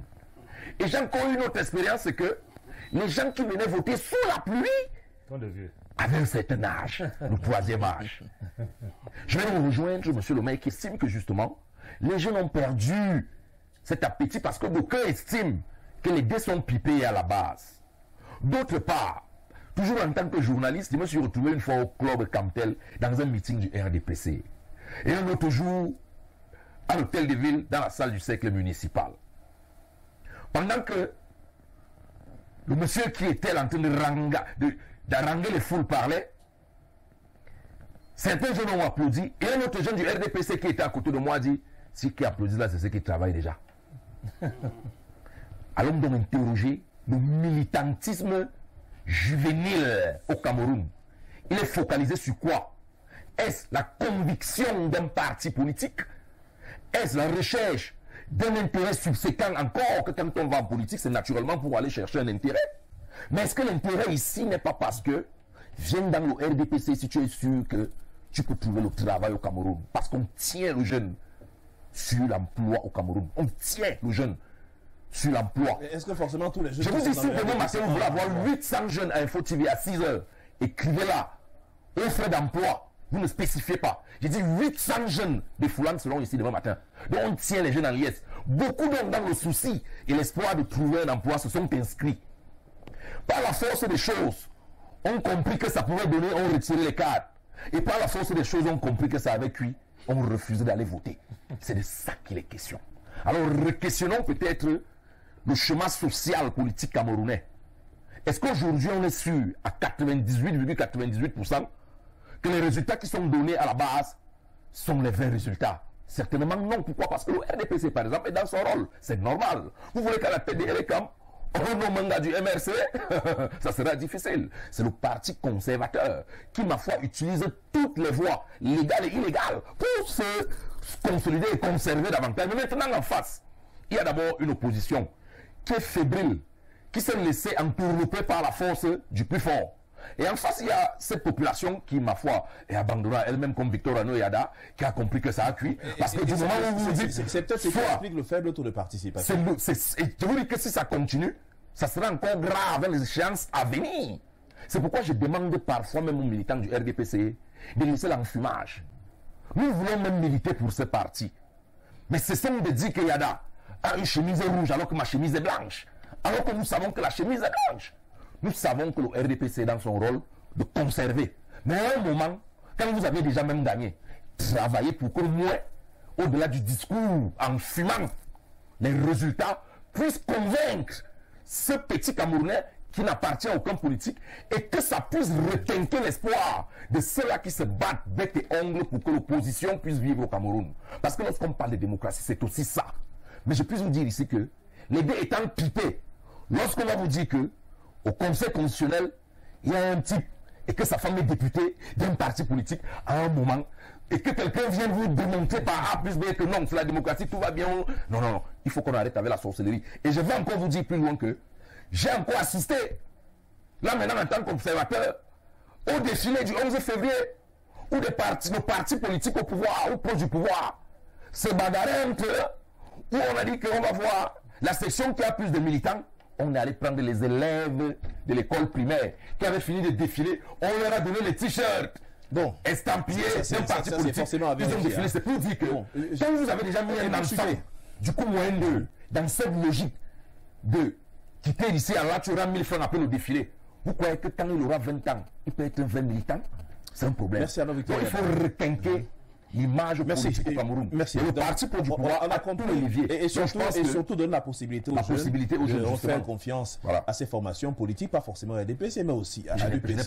Parce que tout aussi part de l'ensemble des batailles internes à ces formations politiques qui n'encouragent pas toujours les jeunes. Lorsqu'on voit des aînés se battre, le cas de l'UPC aujourd'hui, qui est l'âme immortelle du peuple camerounais avec 2 ou 3 tendances qui existent, et puis l'administration centrale qui décide de vous sanctionner et vous ne partez pas aux élections. Est-ce que tout ceci, monsieur le maire, ne contribue pas à fragiliser la sphère politique au Cameroun, à démontrer aux jeunes que s'il prend les voies de la politique, s'il va voter, que sa voix ne peut pas compter au moment venu?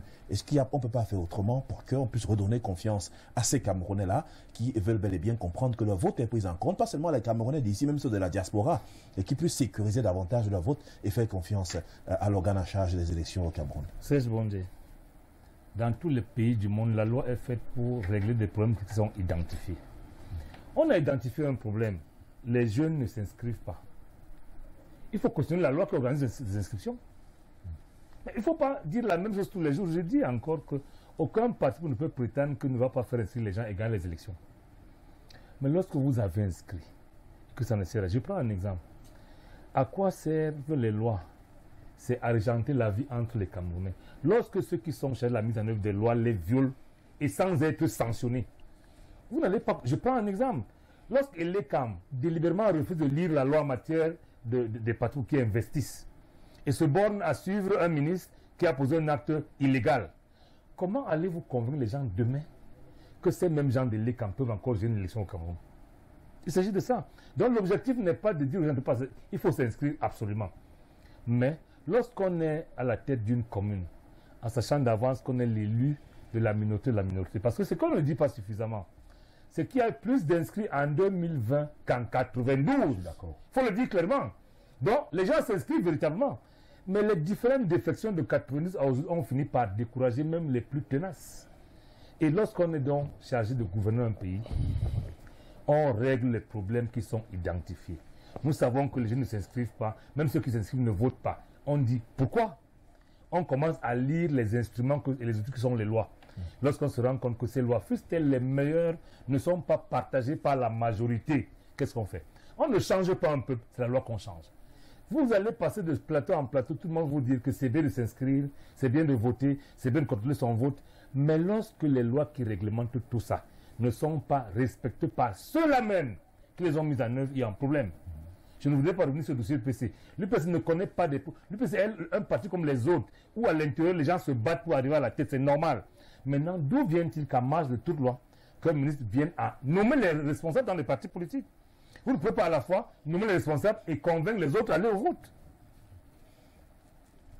Effectivement, je suis tout à fait d'accord avec vous. D'ailleurs, la justice s'en est saisie. Il y a des éléments qui sont... On va dire très tard, mais mieux vaut tard que jamais. En tout cas, ce qu'on retient, c'est que vous n'avez pas participé. Ça a été un gros handicap pour vous. C'est encore pour 5 ans. Donc, on espère que vous reviendrez dans 5 ans avec le même engouement. On espère que l'impression va laisser l'UPC tranquille cette fois-ci. Benoît Fedjo, est-ce que... Je n'ai pas dit l'UPC, j'ai dit l'impression. On peut penser aujourd'hui qu'il y a fort à espérer que les jeunes qui nous écoutent en ce moment et qui ont compris que beaucoup de choses tournent mal, le chef de l'État avec qui, de temps à autre, repositionne un peu les cartes et que ces jeunes-là, ces Camerounais vont désormais s'inscrire pour les échéances qui arrivent. Je souligne que les grands électeurs vont participer aux élections régionales très bientôt au Cameroun. Est-ce qu'on peut être dans cette dynamique-là? Surtout de sensibilisation davantage.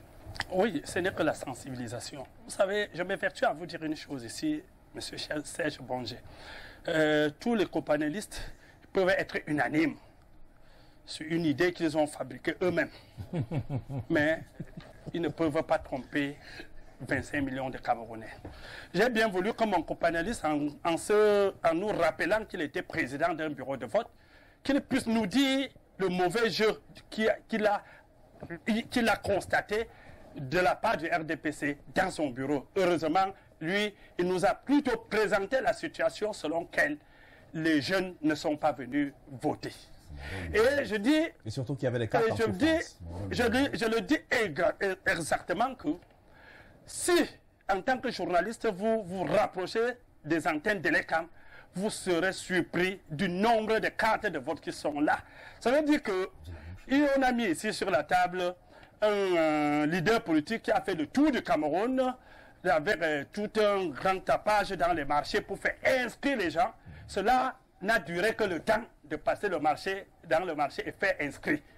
Pour que les gens ne savent même pas là où ils partent avec la carte. Pour dire tout simplement, et ce n'est pas un problème forcément, je le dis encore, délécat, c'est les acteurs qui peuvent induire une partie des jeunes. Parce que je dis induire une partie des jeunes, parce que je le dis, il faut que nous le sachions déjà qu'aucune loi n'oblige un Camerounais à aller s'inscrire, aucune loi ne l'oblige à voter. C'est un devoir citoyen que lui-même, il va de son propre gré accomplir. Donc pour les jeunes aujourd'hui, il a également pris un exemple que lors des acclamations, un jeune a dit, ceux qui acclament là, c'est ceux qui travaillent déjà. Ce n'est pas donc seulement, donc alors ce n'est pas seulement une histoire donc du RDPC, c'est peut-être également pour nous dire que l'opposition connaît des problèmes aujourd'hui, certainement parce qu'ils font des promesses fallacieuses et qu'ils ne réalisent pas à un ensemble de jeunes. Et lorsque les jeunes constatent que c'est des promesses, ils ne vont nulle part.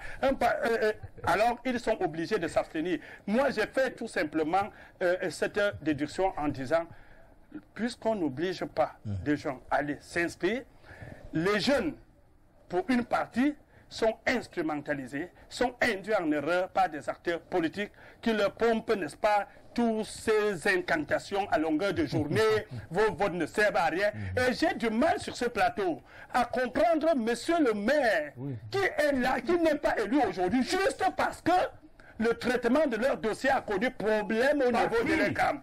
Non, attendez, nous sommes dans les inscriptions. Vous étiez élus et j'ai dit, et je le sais, que si vous étiez encore parti à l'élection, vous serez élus. Il y a les élus partout. Nous avons des zones qui sont contrôlées par les candidats. Même quand vous n'êtes pas allé aux élections, ce n'est pas le RDPC qui a pris votre mairie. Toute votre zone a été prise par un parti politique. Preuve que ceux qui veulent voter, votent. Ceux qui ne votent pas, ce n'est pas parce qu'on a fait ceci, Merci les Benoît Fédier. les ceci sont ceci. On vote et on se fait voter. Est-ce que cela n'est pas aussi dû à l'influence des partis politiques qui engagent le mot d'ordre de boycott? Un temps on dit boycottons, allons pour aux élections, mais par la suite on dit on va aux élections, et ainsi de suite. Est-ce que ce jeu trouble-là n'est pas aussi à la base de la non-participation et en plus du non-retrait des cartes d'électeurs de beaucoup de jeunes? Non, moi j'ai toujours pensé que le boycott ou encore la politique de la chaise vide profite au parti au pouvoir. Et j'ai même toujours dit à 90% que lorsqu'il y a boycott, il y a eu certainement sous cap une entente entre le parti au pouvoir et ceux qui ont boycotté. Non, je suis clair. À 90%, vous ne pouvez pas m'expliquer que vous voulez mener, vous voulez gagner un match et vous êtes absent à ce match. Je ne peux pas comprendre ça. Vous avez donné la possibilité à l'autre de gagner 3-0 forfait. Donc je pense à suffisance que la politique de la chaise vide n'apporte pas ses fruits. Quelle que soit la situation actuelle, il est temps d'aller au choc. C'est vrai qu'avec mes petits moyens qui sont aussi très faibles, il y a un adversaire très puissant en face, mais même cet adversaire pourrait avoir des failles. Et pour détecter les failles de cet adversaire, c'est pas en restant couché à la maison. C'est pourquoi je pose encore ce problème des jeunes qui se sont massivement inscrits étant de l'opposition, qui non seulement ne sont pas venus retirer leur carte, ou encore ceux qui ont retiré et qui sont restés encore couchés, ne sont pas allés voter pour revendiquer une victoire après. Donc moi, je fustige cet aspect de choses. Mais quand même, dans un souci de démocratie, dans un souci d'équité, dans un souci de quelqu'un qui ne va pas gagner tous les jours par KO, il est temps quand même qu'on n'ait plus ce genre de taux d'abstention qu'on a eu. Parce que ça fait aussi un peu... On pensait aussi qu'il faut un peu d'élégance dans les formations. Un peu d'élégance dans la victoire. Il faut quand même aussi donner la possibilité de me faire de participer au jeu. C'est de ça qu'il est question. Et je dis, ce problème, permettez-moi de chuter en disant que le problème de l'emploi est devenu la part de la politique au Cameroun. On vous a compris. On vous dit, si vous n'êtes pas du RDPC, vous n'aurez rien. Merci. Et quelqu'un de l'opposition vous dit, si tu veux le travail, entre à l'opposition. Et c'est dangereux. Nous, on va mourir du chômage. Et c'est malheureux pour les jeunes Camerounais. Maurice Kézou, finalement, les jeunes ne vont pas s'inscrire. Votre parti politique, plusieurs fois, a appelé à l'abstention, entre guillemets, parce que dire aux gens de ne pas aller participer, c'est forcément l'abstention. Est-ce que vous ne pensez pas que c'est aussi un gros handicap pour vous-même, qui aujourd'hui, parfois, vous motivez certaines actions qui ne vous portent pas bonheur? Non, mais écoutez, je crois que le fait que nous ne pouvons pas aller au double scrutin législatif et municipal dernier, il y avait des raisons claires que le parti a évoquées. Je crois que aller à ces élections aurait été accepter la crise aujourd'hui qui se fait dans les régions anglophones. Et donc nous avons dit que nous n'allons pas participer à cette mascarade. Vous savez très bien que même le MRC a même voulu y aller. On avait annoncé notre participation à ce double scrutin. Mais qu'est-ce qu'on a observé? que les sous-préfets fermaient leur bureau, les maires n'étaient plus là pour c'est le jour de la clôture des listes que vous constatez? Non, justement, c'est parce qu'on avait enregistré justement ces faits-là et on a compris que le pouvoir faisait tout pour garder... Mais donc, vont estimer que vous avez piégé les jeunes, parce que c'est le jour de la clôture, la date des limites de dépôt des dossiers que vous déclarez dans les codes 14. Les jeunes ont été pris par des pourvus. Alors qu'il y a des mototaximens, des jeunes qui se sont dépensés physiquement et même financièrement. Je connais quelques jeunes qui ont dépensé 200, 300 000 francs CFA pour cette élection. Mais à quelques heures, vous le dites, on n'ira plus aux élections. Est-ce que ce n'est pas une manière de décourager ces jeunes-là qui vont garder les stigmates de cette décision du professeur Maurice Kamto pendant plusieurs années et peut-être pourront vous lâcher et aller peut-être vers ceux qui vont leur proposer ce qui sera meilleur? Ce n'était pas la décision du professeur Maurice Kamto. En fait, c'est lui qu'on a vu s'exprimer. Il vient s'exprimer au nom d'un parti politique. Exact. Et après concertation avec ce que les gens appellent ailleurs le comité central chez nous, on appelle le directoire du parti. Donc le directoire a pris cette décision-là. Et maintenant, quand on est un militant convaincu, parce que en réalité, à ces jeunes-là, il faut apprendre la politique également. C'est une trilogie qui mène en politique. L'idéologie politique, le programme de gouvernance et un projet de société. Pour être ce qu'on va appeler un déviant politique, c'est-à-dire améliorer la vie de ses concitoyens et être patient. Maintenant, on n'entre pas, c'est pas seulement, j'allais dire, au Parlement ou dans un conseil municipal qu'on participe à l'éclosion de la vérité et à la gestion de la cité. Écoutez, aujourd'hui, je suis fier d'appartenir au MRC. Même j'ai dépensé de l'argent, comme vous dites, pour constituer des listes, etc.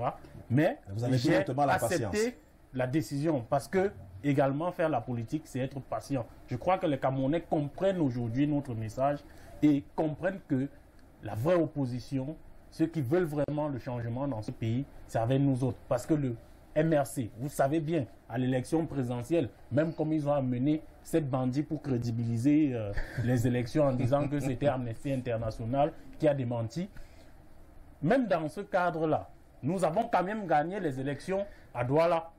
Donc, en fait, pas seulement à Douala, dans le littoral. Et surtout avec le même code électoral. Voilà. C'est-à-dire que toutes les mairies qui étaient là-bas...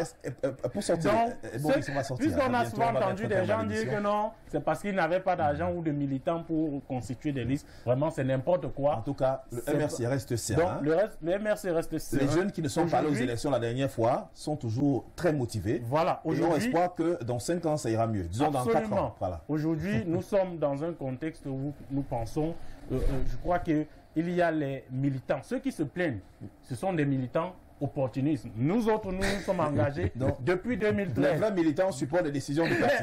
Mais bien sûr, quand on appartient à un parti politique, on respecte la hiérarchie. Il y a aussi un peu de dictature dedans, parce qu'on n'a pas de dictature. Quand le directeur dit on va aux élections, c'est une petite dictature aussi. Non, on respecte la hiérarchie du parti. Quelques indiscrétions, faut dire que quelques cadres de votre formation politique n'étaient même pas informés des décisions du directoire. Bon, suivez mon regard. C'est ce que vous dites.